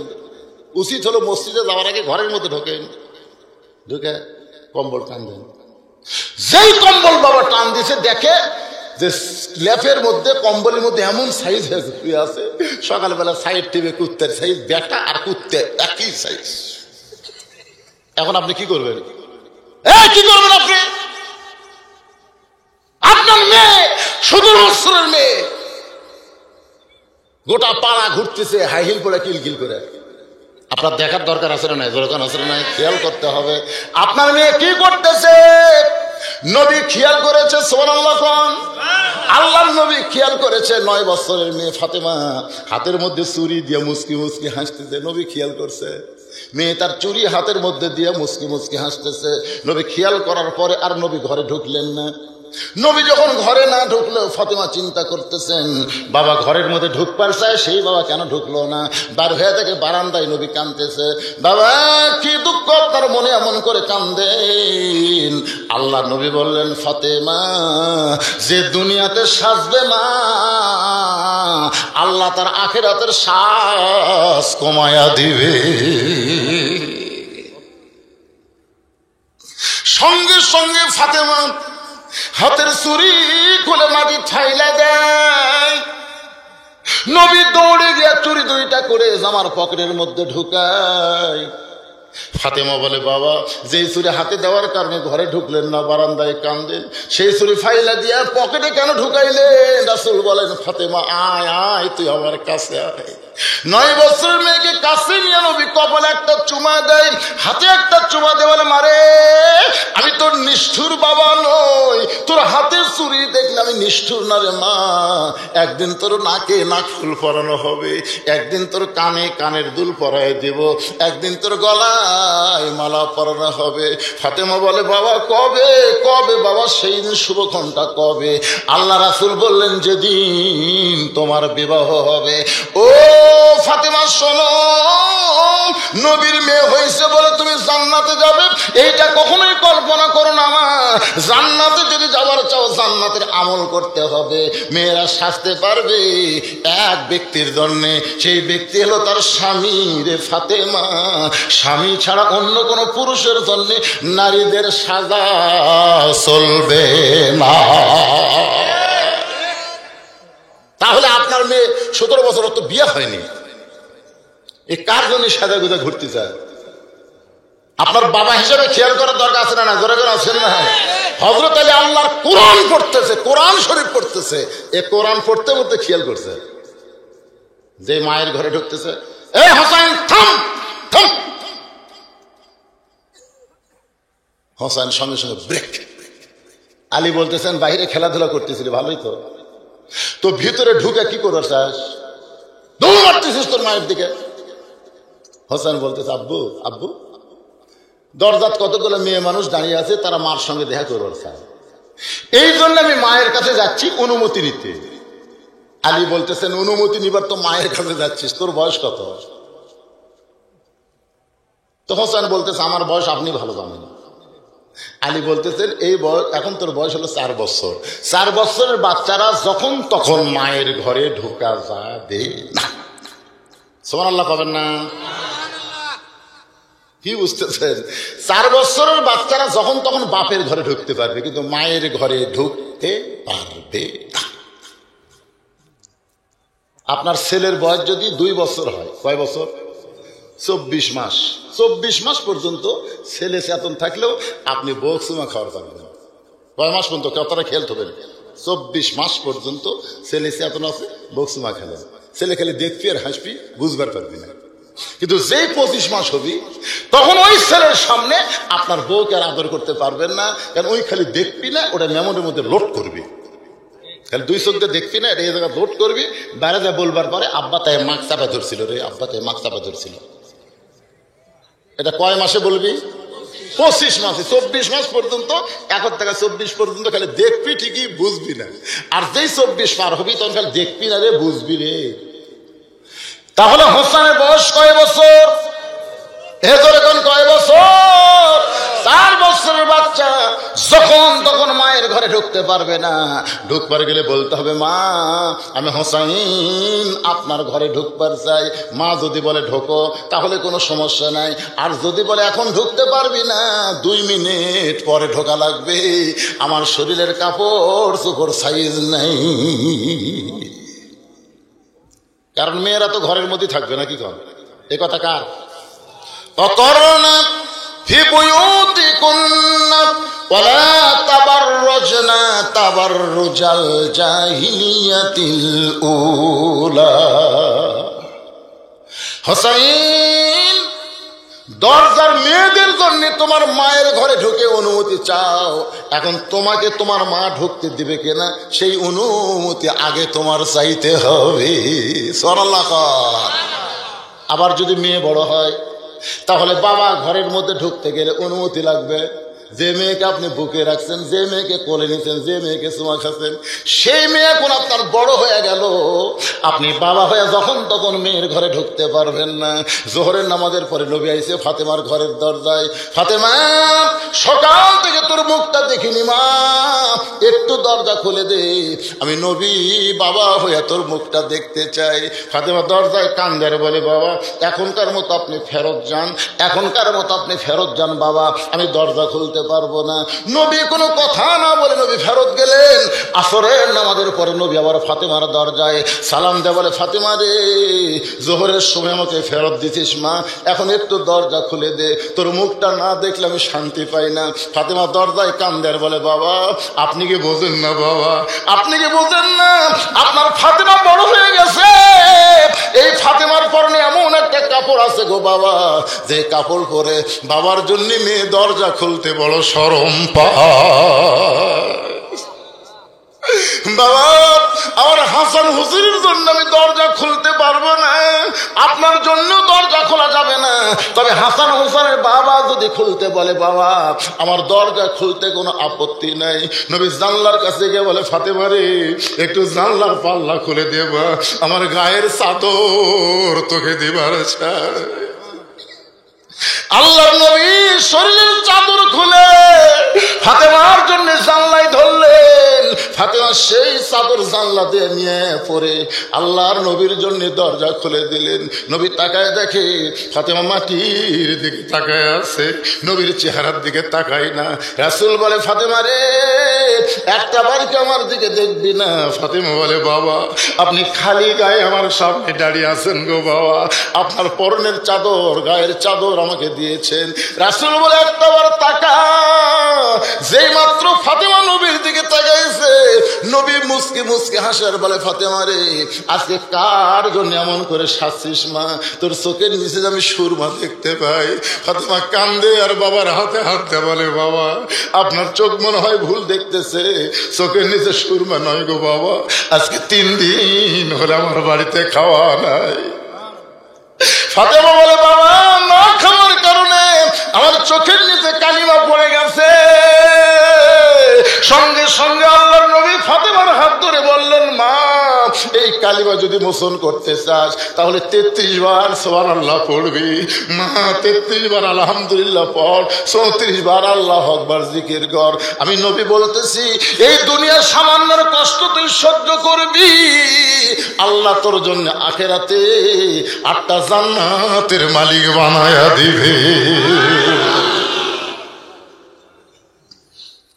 তাহলে কি বুঝলেন? মেয়ে যদি বড় হয় বাবা ইচ্ছা মতো ঢুকতে পারবে না, আবার ছেলে যদি বড় হয় মায়ের ঘরে ইচ্ছা মতো ঢুকতে পারবে না। আলী বললেন, হোসাইন তোর বয়স যখন 4 হয়েছে তুই আমার কাছে আয়। যে কাছে আইছে সঙ্গে সঙ্গে আলী বলতেছেন, কোরআন শরীফ ধর। সুবহানাল্লাহ। 4 বছরের বাচ্চাকে হয়তো আলী বলতেছে, কোরআন ধর। হোসেন বলতেছে, দেন। সুবহানাল্লাহ কবেন না? বাপ কয় কোরআন ধর, বেটা কয় দেন। আলী মুসকে মুসকে হাসার কয়, এটা এমন মায়ের পেটের সন্তান রে, কোরআন শরীফ দিবার চাইলে সাহসী করে দেন। আর আমাকে গুলে ক্লাস 1-এ পড়ে, ক্লাস 1-এ পড়ে পেশাব দিয়ে 40 লিখতেছে। আমাকে গুলে এতই ফোর্স ভাই পেশাব রে, যন্ত্র ধরে আগে লিখছে 4 পরে দিতে শুরু। আমি কইলাম এর তো 10 সালের কাহিনী হচ্ছে রে, এই যেই কোসে মারছে তো। আমি সামনে গিয়ে বললাম, এই কোন ক্লাসে পড়িস? বলে ক্লাস 1-এ পড়িস। আসা ভয় করিস না, শুনতে চাচ্ছি। কোন ক্লাসে পড়িস? ক্লাস 1-এ পড়িস। আসা তো কেমনে পেশাব করা লাগে তোর শিক্ষক তোকে শিখাইনি? তখন বলতেছে, চাচা পেশাব খানার যাই দিকে প্রাইমারি আমার সারি খাড়া হয়ে পেশাব করে, আর সারি বলে খাড়া হয়ে পড়ে। তাহলে স্যার যদি খারাপ করে ছাত্র তো লিখবি রে। আমি চিন্তা করলাম ওরা হাতত কি লিছে, ওরা যে খাড়ায় 40 লিখতে তোর হাতত কি লিছে। আমি একদিন দেখলাম এক প্রাইমারি ক্লাস 1-এর বই, যে বইটা ওর দিছে পড়বার জন্য। দেখেন আপনি আগে দেখেন পড়াটা কি। আগডুম বাগডুম ঘোড়াডুম সাজে, ঢাক ঢোলক জাজর বাজে, বাজতে হে বাজতে চললো ঢুলি। ওই যে দেখেন না, ওই যে তিনটে বসলো, বস মা বস বস। বাজতে ব্যস্ত চললো ঢুলি, ঢুলি গেল কমলা ফুলি, কমলা ফুলির টিয়াটা, সূর্য মামার বিয়াটা। আপনারা বলেন তো, এই যে আপনার মাসুম বাচ্চা পড়তেছে সকালবেলা, এর মধ্যে একটা কথা সত্যি আছে? আপনি খুঁজে দেখেন যদি একটা কথা এর মধ্যে সত্যি আছে।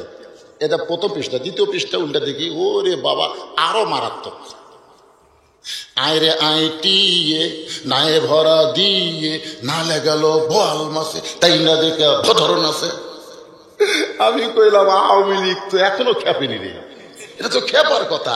কারণ নৌকা নিয়ে যে বাজে কবিতা লিখছে, আইরে আইটিয়ে নায়ে ভরা দিয়ে, নাওলে গেল বোয়াল মাছে। তো নৌকা যদি বোয়াল মাছ লিয়ে যায় এরা দাঁড়াবে কারো বল? আপনি আশ্চর্য হবেন, সর্বপ্রথম এই দুনিয়াতে যে যানবাহন তৈরি হয়েছে সেই যানবাহনের নাম হলো নৌকা। সর্বপ্রথম এর মিস্ত্রি হলো একজন আল্লাহর নবী নূহ আলাইহিস সালাম। ধরে কোন সুবহানাল্লাহ। তাহলে সর্বপ্রথম যানবাহন নৌকা, মিস্ত্রি হলো আল্লাহর নবী। আর সেই নৌকা নিয়ে কি বাজে কবিতা লিখছে, ধরে কোন কথা ঠিক কিনা?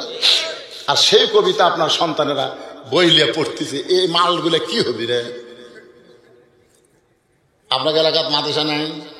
নাই, দেখবেন সকালবেলা কোল যাবো। আমার এক বাচ্চা ওই যন্ত্র ধরে আমি হাঁটতেছে, আমি কোনো বাবা এটা চলবি না রে, এটা চলবি না, এটা করতেছে হুজুর, এটাই তো হুজুরা করে। এই বাংলা হুজুরা করে, তুই করবো? ওই এমন ভাবে ধরছে তলটা সব দেখা যাচ্ছে, বুঝছেন? আমি কোনো এটা লাগবে না তোর, তো কি করা লাগবে চাচা? কিছু করা লাগবে না, তুই ছোট কি কন চাচা, আপনি হুজুর কি কন, কি কন আপনি জানেন না? আমরা কোরআন শরীফ পড়ি, পেশাব করে পানি যায়, ওযু করে, তারপরে এই কিতাব ধরে। এই কিতাব ধরবার গেলে হোসেনের সঙ্গে তার হাসর হবে। ধরে কোন সুবহান। কি কথা রে? আলী বলতেছে ধর, বেটা বলতেছে দেন। হযরত আলী হোসেনের হাতে কোরআন শরীফ দিয়ে, আমার মায়েরা যারা পর্দার অন্তরে বসে ওয়াজ শুনতেছেন একটু মনোযোগ দিয়ে শোনেন। হযরত আলী হোসেন হাতে কোরআন দিয়া এবার ঘরের দরজায় গিয়া তাকায় দেখে অন্দর মহলের ফাতেমা বাম হাতে জাতা ঘুরাই আর ডান হাতে আল্লাহর কোরআন তেলাওয়াত করতেছে। এই ছেলেরা যারা সুবহানাল্লাহ কইলা, জাতা বুঝো, জাতা বুঝো? এই জাতা কিন্তু কবরত দিবি। জোরে কোন জায়গায় দিবি?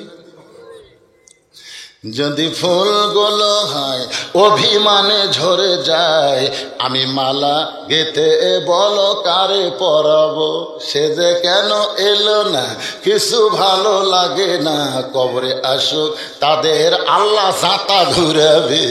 জাতা বোঝেন? জাতা বোঝেন? নিচে একটা পাথর, উপর একটা পাথর, মাঝখানে একটা লোহার রড, ছোট্ট একটা ছিদ্র থাকে। ওই ছিদ্রে যে ডাল দেয়, জব দেয়, গম দেয়, ওই জাতার মধ্যে সেগুলো সব আটা হয়ে যায়। ধরে কান কি হয়ে যায়? হযরত আলী তাকায় দেখতেছে বাম হাতে ফাতেমা জাতা ঘুরাই আর ডান হাতে আল্লাহর কোরআন তেলাওয়াত করতেছে। দরজা থেকে হয়তো আলী মনে মনে বলতেছে, আল্লাহ আমার ঘরে তুমি সম্পদ দাওনি, আমার ঘরে তুমি ধন দৌলত দাওনি আল্লাহ, কিন্তু এমন একটা বউ পাইছি, এই বউটা যেন জান্নাতের চাইতেও অনেক বেশি। লিল্লাহি তাকবীর। আমার ঘরে ধন দৌলত দাওনি আল্লাহ, আমার ঘরে টাকা পয়সা দাওনি, আমার ঘরে খাবার দাওনি, কিন্তু কি দেখতেছি আল্লাহ, কি দেখতেছি? এ যেন জান্নাত আমি আলী নিজেই দেখতেছি। ধরে কর না সুবহানাল্লাহ। আর আমাদের ঘরের খবর কি? এশার নামাজ পড়ে স্বামী নিয়ত করতেছে, আমি তো মসজিদের সামনে কাতারে পড়লাম, আমার বউ হয়তো যায় নামাজ পড়ে তসবি টিপতেছে। এ নিয়ত করে বাড়ির মধ্যে কেবল পা দিছে, ভাই ঘরের ভিতর থেকে কে মুসলমানের ঘর হরি হরি করে তাকায় দেখর ম্যাডাম স্টার জলসা দেখতেছে। আল্লাহ, আমার ঘরে সোফা আছে, আমার ঘরে ড্রেসিং টেবিল খাট আছে, পালং আছে, আমার ঘরে জান্নাত নাই জাহান্নাম দেখতেছি। জোরে কোন কথা দেখতে না? আপনার মাল ডাক যা দেখতেছিল ওটা কি জান্নাত না জাহান্নাম? আমি মায়েদের বলতেছে, মা যারা আমার ওয়াজ শুনতে চান আজ থেকে নিয়ত করেন তো যে আমরা স্টার জলসা দিয়ে বাংলা দেখবো না, খালি নিয়তটা করেন তো। পারবেন? পারবেন? কি কয় এর একটা কথা হলো, পারবি না? শোনেন, এই বাংলাদেশে যেভাবে চলতেছে, আমাকে একজন বলতেছে, হুজুর যতই ওয়াজ করেন নামবি না না। বললাম কে রে ভাই, এটাই তোর ইমান? হুজুর আমি যা দেখতেছি আর বেশি তো আমার ইমান। হ্যাঁ, তাহলে শোন, 5 তলার যায় 1.5 লাখ টাকার খাট আর 12,000 টাকার কম্বল গাওয়ার দিয়ে বলতেছে আমার বাড়ি আমার ঘর আমার নাম। আমরাও বলতেছি নামবি না, ওরই বাড়ি ওরই ঘর, যেভাবে শুতেছে কম্বল গাওয়ার দিয়ে নামবি। কিন্তু 3টার সময় আল্লাহ একটা ভূমিকম্প দিছে। ধরে কর কি কম্প? এত ফোর্সে নামছে ভাই, কম্বলের মতো লঙ্গি খোলা আছে, ওটাও পরার টাইম পাইনি। ফেরেশতা বলতেছে, আল্লাহ যাই বললো আমি নামবো না, তুমি ন্যাংটা করে নামালা। আল্লাহ বলতেছে, এখনো তারা ক্ষমতার চেয়ার পায়, কয় নাম হয় কে? কয় 1 মিনিট লাগবি না, ন্যাংটা হয়ে নামবি। ধরে কোন কথা ঠিক কথা কর না কেন, কথা কর না কেন? হবি না, হবি না। এইবার মাথা থাকা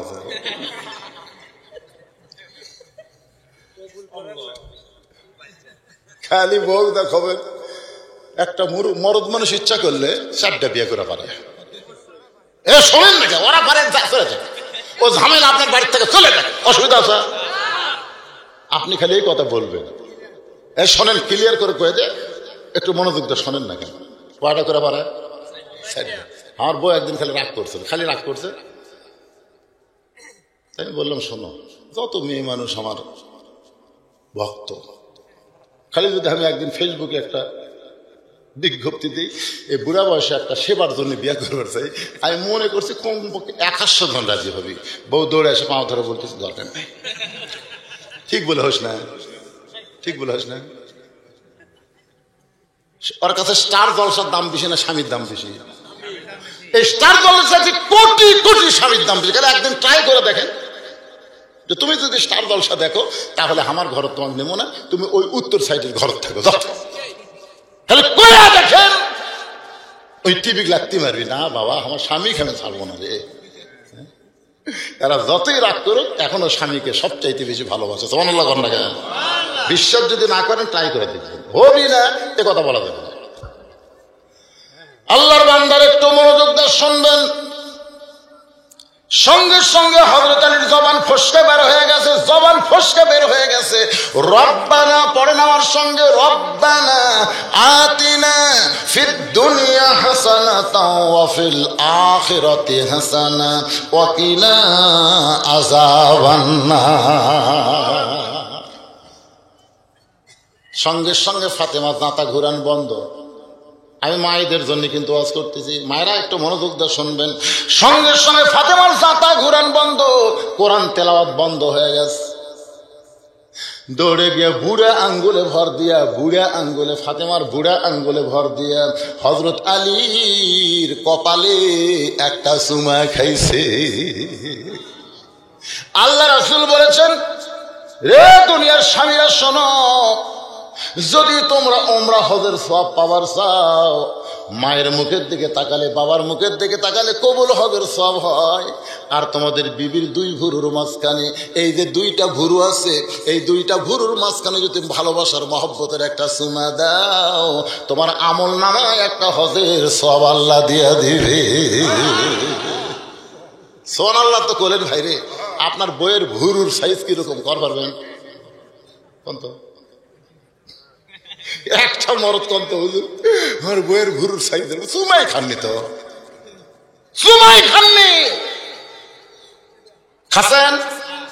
এই জায়গাতে দেখেন, এই আমার দিকে আগে থেকে দেখেন, এই যে দুই ভুরুর মাঝখানে আপনি যখন চুমা খাওয়ার যাবেন, মেয়ে মানুষেরা ওখান থেকে হয়তো স্লিপ দেখবে, হুজুর না ভালো করবে হুজুর, খবরদার এই সুন্নতের কথা কন না। এরা যে বিড়ি খাওয়া খায়, এরা ঘরের মধ্যে ঢুকলে মনে হয় ভোকরা মারা ঢুকছে, চুমা খাবার গেলে আমাকে বমি হবে। জোরেকার কথা ঠিক কিনা?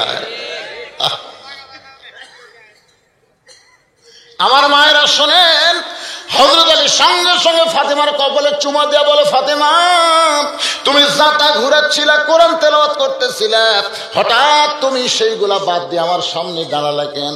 ফাতেমা বলে, স্বামী গো, যখন স্বামী বিবির ঘরে আসবে তখন বইয়ের জন্য সব কাজ কাম হারাম হয়ে যাবে। একটাই মাত্র কাজ হলো স্বামীর সামনে দাঁড়িয়ে থাকা। যখন স্বামী বইয়ের কাছে আসবে তখন বইয়ের কাম কি? কথা কয় না, কথা কয় না, কথা কয় না, কোন কাম চলবে না। আলী বলতে যে ঠিক আছে, তুমি জাতা ঘুরান বন্ধ করলে, তাই বলে কোরআন তেলাওয়াত বন্ধ হবে? ফাতেমা মুস্কাহি দেখে, কি কর আপনি? কোরআন তেলাওয়াত করা হলো নফল, আর স্বামীর কাছে খাড়া হওয়া হলো ফরজ। আপনি কবার যাচ্ছে, নফল আগে না ফরজ আগে? আলী কয়, ফাতেমা এইগুলো তুমি শিখলে করতে গে? ফাতেমাকে আমার নবী বলেছেন, আমার বাপ আমাকে বলছে, ফাতেমা ও ফাতেমা তুমি জানো, যদি আল্লাহ ছাড়া মেয়ে মানুষকে কাউকে সেজদা দেওয়ার হুকুম থাকতো, তাহলে তোমাকে বলতাম হাসান হোসেনের বাপের পাঁও সেজদা কর, কিন্তু আল্লাহ ছাড়া অন্য কাউকে সেজদা করা যাবে না। এ কথার দ্বারা আমার বাবা আল্লাহ নবী বুঝাইলেন, মেয়ে মানুষের কাছে আল্লাহর পরে সবচাইতে যার দাম বেশি তিনি হলেন তার স্বামী। ধরে কোন সুবহানাল্লাহ। এবারে আপনাদের পক্ষে হচ্ছে না বিপক্ষে হচ্ছে? তো কথা কর না কেন আপনারা? এমন অবস্থায় জানেন, নাম হলো রহিমা। রহিমা কথা কয় না, রহিমা কথা কয় না। স্বামী এবার বিপদে পড়ে বলতেছে, সোনার ময়না রহিমা, কি এত ডাকেন কেন? আমার কাম নাই? স্বামী ডাকতেছে, তোর কোনো কাম নাই, শুধু ফরজ নামাজ বাদ দিয়া যত ইবাদত আছে স্বামী ডাকার সঙ্গে সঙ্গে ইবাদত ভঙ্গ করে স্বামীর কাছে দাঁড়ান লাগবে। সুবহানাল্লাহ। বউ যদি নফল রোজা থাকে আর স্বামী যদি কয়, এখন রাতের বেলা দিয়ে ঠান্ডা লাগে রে, আসো গোসলের আগে একটু খেলাধুলা করি। খেলাধুলা বোঝেন না? শক্তি লাগবে। মাজাত নাই বল, দুইজন মাজা ধরে আছে, আর একজন জবরদস্ত রুগী বলতেছে খেলা হবে, খেলা। কে রে পাগলা, খেলবার গেলে মাজাত বল লাগবি না?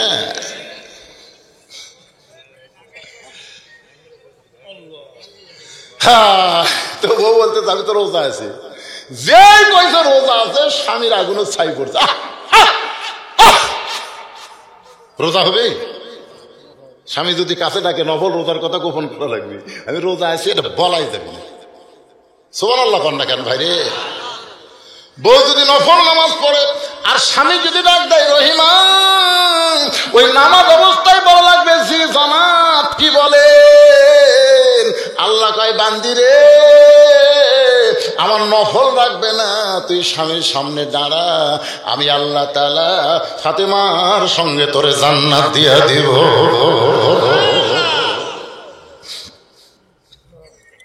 ফাতেমা মুসকে হাইদা বলে, স্বামী গো, আপনি তো আল্লাহর কোরআন তেলাওয়াত করতেছিলেন, সেই কোরআন তেলাওয়াত বাদ দিয়া এই অসময় অন্দরমহলে আসার কারণ কি? আলী বলতেছেন, ফাতেমা আসার কারণ হলো তোমার হোসাইন। যেই বলেছে হোসাইন, সঙ্গে সঙ্গে ফাতেমা থর থর করে কাঁপতেছে। আলী বলে, ফাতেমা হোসাইনের নাম শোনার পরে তুমি থর থর করে কেন কাঁপতেছ? ফাতেমা বলে, স্বামী গো, আমি বাবার মুখে শুনেছি, ফাতেমা রে, আমি দুনিয়া থেকে যাওয়ার 6 মাস পরে তোকে দুনিয়া থেকে আমার কাছে যাইতে হবে। ও ফাতেমা, আমি চলে যাওয়ার পর আমার হাসান হোসেন ইতিম হয়ে যাবে, কেন হাসান হোসেন বাপের কাছে মায়ের কাছে থাকে না, সব সময় নানা নানা বলে তারা পাগল হয়ে যায়। ফাতেমা রে, আমি চলে যাওয়ার পর এই 6টা মাস তুই হাসান হোসেনকে একটু বেশি বেশি আদর করবি মা, ওরা যেন আমার রওজার পাশে যাবার সুযোগ না পায়। ফাতেমা রে, হাসান হোসেন আমার রওজার পাশে যাইয়ে যদি একবার নানা নানা বলে চিৎকার দেয়, আমি নবী বলতেছি আমি আর রওজার মধ্যে ঘুমাতে পারবো না। ফাতেমা, আমি নবী বিদায় নেওয়ার 6টা মাস তুই হাসান হোসেনের দিকে একটু বেশি করে খেয়াল করিস রে মা। আমার হাসানের ব্যাপারে তেমন টেনশন নাই। রাসূল বলে হাসান হলো অবিকল আমার মতো, হাসান অবিকল আমার মতো, তোরে খাইলেও কিছু বলবে না, না খাইলেও কিছু বলবে না, কিন্তু হোসেন বড় জেদি রে মা, বড় জেদি। এদিন হোসেনকে আমি নবী আমার চাইতেও বেশি ভালোবাসি।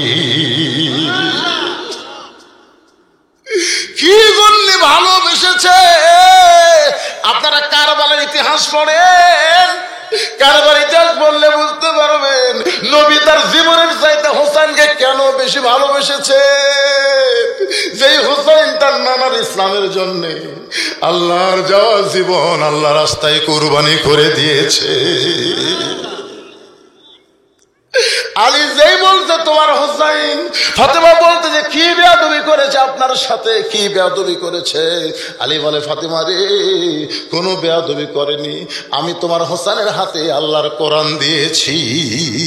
সুবহানাল্লাহ খান, আমি তোমার হোসেনের হাতে আল্লাহর কোরআন দিয়েছি।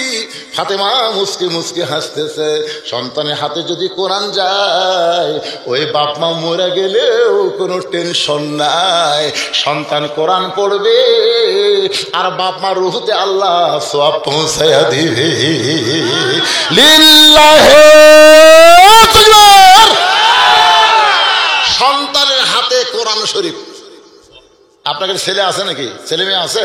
আমি কিন্তু সন্তান বলেছি, ছেলে হোক মেয়ে হোক, এদের হাতে কোরআন শরীফ দেওয়া লাগবে। কারা কারা রাজি? আল্লাহ, দুই হাত তুলে দেখান তো দেখি, দেখি দুই হাত তোলেন।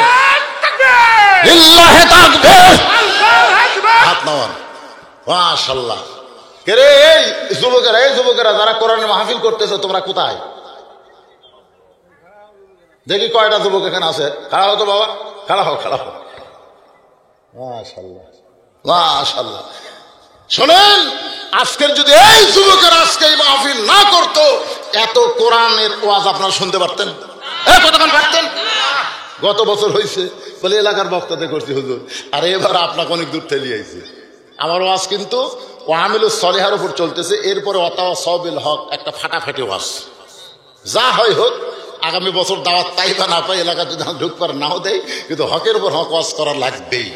কম পক্ষে এখন বাজতেছে 11:30, মানে যখন আমি উঠছি তখন থেকে এ পর্যন্ত 2 ঘন্টা আমি ওয়াজ করছি। আরে 1 ঘন্টা কি 3 ঘন্টা কি বল উচিত? ওয়াজ করে ঘড়ি দেখে সূরা আসর তাফসীর শেষ করা লাগবে, এই হচ্ছে কথা। জোরে বলেন ঠিক না? এটা হলো কথা। কিসের 1 ঘন্টা? 1 ঘন্টার মধ্যে যদি শেষ না হয়, আবার 8 ঘন্টার মধ্যে যদি শেষ করা যায়, সময় বান্ধা দেন না, সময় হক বান্ধা দেন না। এরা বলছে হুজুর ওয়াজের শুরুর দিক দিয়ে বাবা যখন মোটামুটি, তখন একটু আপনি গামছা দিবেন, ছেলেরা যে গান বাজনা না করে কোরআনের বাগান লাগাছে, এতে কি জনগণ রাজিয়া? ফেরেশতা গায়ে আল্লাহ, কেউ দিল, কেউ শব্দ করে দিল, আবার কেউ ঠেলা মারল। কারণ কি? আল্লাহ বলতেছে ঠেলা মারলো, আর পকেটে টেকা আছে, তারপরেও ঠেলা মারছে। ওই আসলে দান বাক্স ঠেলা মারেনি, আমার জান্নাতও ঠেলা মারলো। যা জান্নাত লাগিয়ে দা। তা আপনার পকেটের টেকা ছুঁয়ে যারা চাদর ফাঁকি দিলেন, আপনারা কাক ফাঁকি দিলেন? আপনার নিজকেই ফাঁকি দিলেন। আপনি জানেন যে টাকাটা আপনি দিলেন, এই টাকাটা এই মুহূর্তে আল্লাহ তাআলা জান্নাতের ব্যাংকে, বাংলাদেশের ব্যাংকের টাকা তো হরিলুট হয়ে যাচ্ছে। হরিলুট টাকা তুমি ব্যাংক যা দেখবেন নাই, আপনি টাকা সব চুরি করে এখন বিদেশত বাড়ি বানাচ্ছে ভাই। আরে আল্লাহর বান্দার একটু খেয়াল করবেন, আপনি যেই টাকা দিয়েছেন, অল্প দিয়েছেন না বেশি দিয়েছেন, ওই টাকাটা আল্লাহ তাআলা আপনার নামে জান্নাতে অ্যাকাউন্ট করে দিল। জোরে কোন সুবহানাল্লাহ। যারা দেন নাই তারা ফাঁকি পড়ে গেলেন, যারা দিলেন না তারা কিন্তু ফাঁকি পড়লেন, আর যারা নাই না দিলেন অসুবিধা নেই, কিন্তু ওটাও ঠিক আছে। আলী ডাকতে বলেন, ফাতেমা, তোমার হোসেন কোনো বেয়াদবি করে নাই। দরজায় কতগুলা মেয়ে মানুষ দাঁড়িয়ে আছে, তারা একটু তোমার সঙ্গে দেখা করবার চাই। তোমার হোসেনকে বলেছে তোমার অনুমতি আছে কিনা, কিন্তু হোসেনের 4 বছর বয়স, এই জন্য যখন তখন তোমার কাছে ঢুকতে দেই নাই। ওর হাতে কোরআন শরীফ দিয়ে আমি এখন অন্দর মহলে ঢুকছি। ও ফাতেমা, তুমি কি দিবে অনুমতি ওই মেয়েদেরকে? ওই মেয়েরা তোমার সঙ্গে একটু দেখা করবার চায়, তুমি কি তাদের অনুমতি দিবা? ফাতেমা বলতেছে, আমার কোনো আপত্তি নাই, আমার কোনো আপত্তি নাই, কিন্তু আপনাকে কষ্ট করে পর্দার ব্যবস্থা করতে হবে। আপনারা সুবহানাল্লাহ বলেন না? মানে বুঝবার পারলেন না? আচ্ছা, এত শুদ্ধ করে এত সহজ ভাষায় কোন বক্তা বাস করে দেয়? আপনারা সুবহানাল্লাহ না কেন? কি বলতেছে ফাতেমা? দেখছেন যে মেয়েদের সঙ্গে দেখা করতে আমার কোন আপত্তি, কিন্তু আপনাকে কষ্ট করে পর্দার ব্যবস্থা করা লাগবে। আলী মুসকি মুসকি হাসার বলে, ফাতেমা তুমি কি বলো? মেয়েদের সঙ্গে মেয়েরা দেখা করতে গেলে কোনো পর্দার ব্যবস্থা লাগে না, মেয়েদের সঙ্গে মেয়েরা দেখা করবে, এখানে আবার পর্দা কি? ফাতেমা বলে, স্বামী গো, আপনি জ্ঞানের রাজা হবার পারেন, কিন্তু পর্দা বিষয়ে আমার চাইতে আপনি কম জানেন। এবার আর সুবহানাল্লাহ কওয়া যাবে না? আলী কবি না কি বলে, তোমার সাথে আমি কম জানি? আল্লাহ রাসূল কইছে, আনা মাদিনাতুল ইলমে ওয়া আলী ও বাবুহা, আমি হচ্ছে ইলমের শহর, আলী হচ্ছে তার দরওয়াজা। আমার ভিতরের সব ইলম দুনিয়ার মানুষ পাবে না, কিন্তু আমার ইলমগুলো আলীর মাধ্যমে দুনিয়ায় সব প্রকাশ হয়ে যাবে। জোরে কান সুবহানাল্লাহ। একটা ঘরের কোনো জিনিস পাওয়ার গেলে দরজা ছাড়া পাবেন? তাহলে নবীর ইলমের খবর কার মাধ্যমে পাবেন? আলীর মাধ্যমে পাবেন। আপনারা বুঝতে পারেননি, বুঝতে পারছে ওমর ফারুক জেরুজালেমে গেছে, উটের দড়ি ধরে টেনে আসছে। জেরুজালেমের খ্রিস্টানদের একটা চকি এনে উটের গায়ের সঙ্গে লাগায় বলতেছে, আমিরুল মুমিনিন, আপনার সরাসরি নামতে কষ্ট হবে, চোখের ওপর পা দেন। একজন হামাগুড়ি দিয়ে পিঠ ঠেকায় বলতেছে, আমার পিঠের উপর পা দিয়ে আস্তে করে নামেন, আপনার জন্য কষ্ট না হয়। রাখাল শুধু কান্দে। জেরুজালেমের খ্রিস্টানরা বলে, আমিরুল মুমিনিন, আমাদের আভ্যর্থনায় কি কোনো বেয়াদবি হচ্ছে, আপনি কান্দেন কেন? রাখাল বলে, জেরুজালেমের লোকেরা, তোমরা ওমরকে চিনো না রে, যাকে ওমর বলে সম্মান করো, সে ওমর না, সেই হলো রাখাল। আর রশিদের জমিনে দাঁড়ায় যিনি, তিনি হলেন হযরত ওমর। জেরুজালেমের খ্রিস্টানরা বলে, এটাই যদি ইসলাম হয় তাহলে আর আমরা খ্রিস্টান থাকবো না, আমাদের পড়ায় দাও লা ইলাহা ইল্লাল্লাহু মুহাম্মাদুর রাসূলুল্লাহ। সব খ্রিস্টান মুসলমান হয়ে গেছে, কিন্তু সবার মধ্যে একজন বেঁকা এখানে যারা আছে দেখবেন, যতই ওয়াজ করি ফজরের নামাজ পড়বি না, এরা হলো বেঁকা। জোরে কোন কি? এরা সোজা হবে না, সোজা হবে ওই দিন যেদিন মরবি। জোরে কোন কথা ঠিক কিনা? মরার আগে এই আবার কে উঠলো রে, ও লিখতেছে, ঠিক আছে লেখে। এখন আর ওঠা বসা করেন না ভাই। এখনই যদি আমি মনোজাত করি, আপনারা কিন্তু বলতে পারবেন না হুজুর ফাঁকি দিছে। কারণ এখনকার বক্তারা 1 ঘন্টা 1.5 ঘন্টার উপর ওয়াজ করে না, আমার 1.25 ঘন্টা হয়ে গেছে না। শেষ তো কর্মীরা বাড়ে, কিন্তু এই মুহূর্তে ওঠা যাবে। এমনি তো কিছু লোক উঠে গেছে, আমার কলজা ভেঙে দিয়ে গেল। ওরা যারা উঠে গেছে সবগুলো সদস্য উঠে গেল, উল্টো উল্টা হ্যাঁ, আমি উঠবো না? না, আমি উঠবো না ভাই, কিন্তু এখন যারা উঠেন না তাই বলছি, এর একটু মনোযোগ শোনে। তাহলে কি, একজন বেকা মারছে দৌড় খ্রিস্টান পাদ্রীর কাছে, হুজুর দরবারে হুহা হুহা করে লাভ নাই, মদিনা থেকে ওমর এসে আপনার দলের সব লোককে তার দলে ভর্তি করে নিয়েছে। পাদ্রী দৌড় এসে দেখে খ্রিস্টানেরা কলেমার জিকির করতেছে। জোরে কান সুবহানাল্লাহ। পাদ্রী ওমরের সামনে এনে বলে, ওমর, আমার যত সদস্য খ্রিস্টান ছিল সবাই মুসলমান হলো, আমিও মুসলমান হবার চাই। ওমর ফারুক বলেন, তাহলে কলমা পড়ো। পাদ্রী বলতেছে, আমি মুসলমান হব তবে এখন না, আমার 4টা প্রশ্নের উত্তর দিবার পারলে, যদি 4টি প্রশ্নের উত্তর দিবার পারো ওমর, তাহলে আমি পাদ্রী মুসলমান হব। 1 নম্বর প্রশ্ন হলো, 2 ভাই একই সঙ্গে যমজ দুনিয়াতে জন্মগ্রহণ করছে, বহু বছর পরে 2 ভাই একই সঙ্গে মারা গেছে, কিন্তু এক ভাইয়ের চাইতে 100 বছরের বড়। এই 2টা ভাইয়ের নাম বলতে হবে।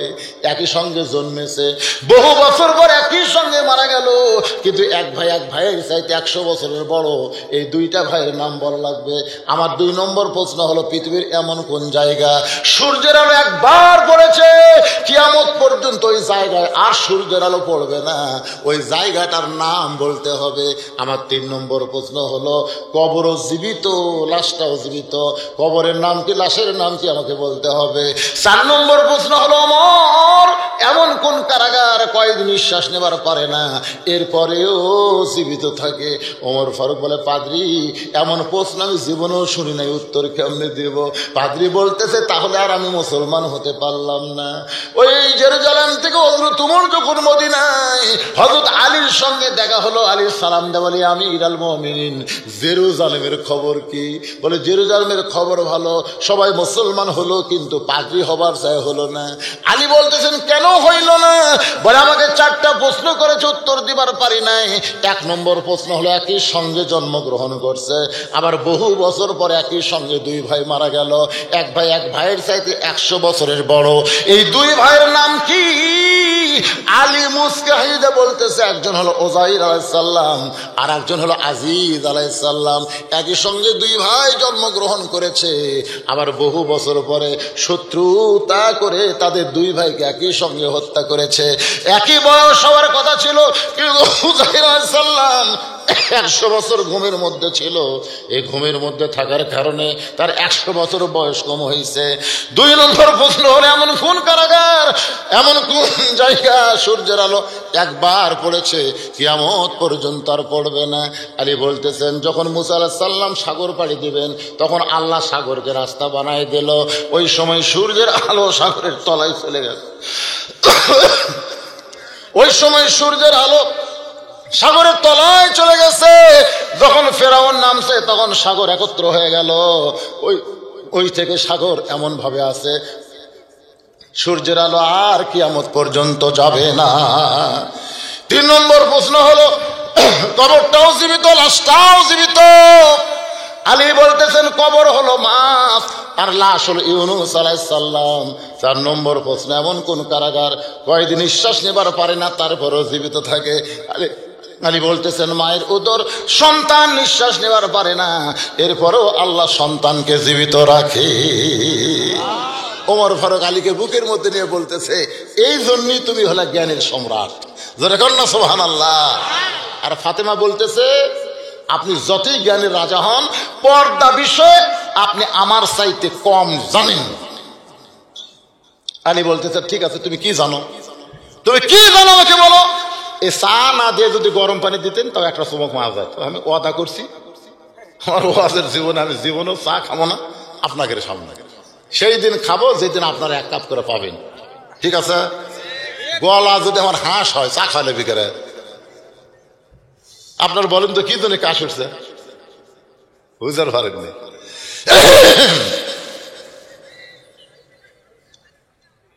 আবার সবাই শেষে বসতেছে, আসো বাবা, আসো, শূন্যস্থানের আসো, আসো বসো। লিল্লাহি তাকবীর। ফাতেমা বলে, স্বামী মনে কষ্ট নিয়েন না, বউ স্বামীর চাইতে বেশি জানে। এই কথা বললে স্বামীর আদবের ক্ষতি হয়ে যায়, আপনি কষ্ট নিয়েন না।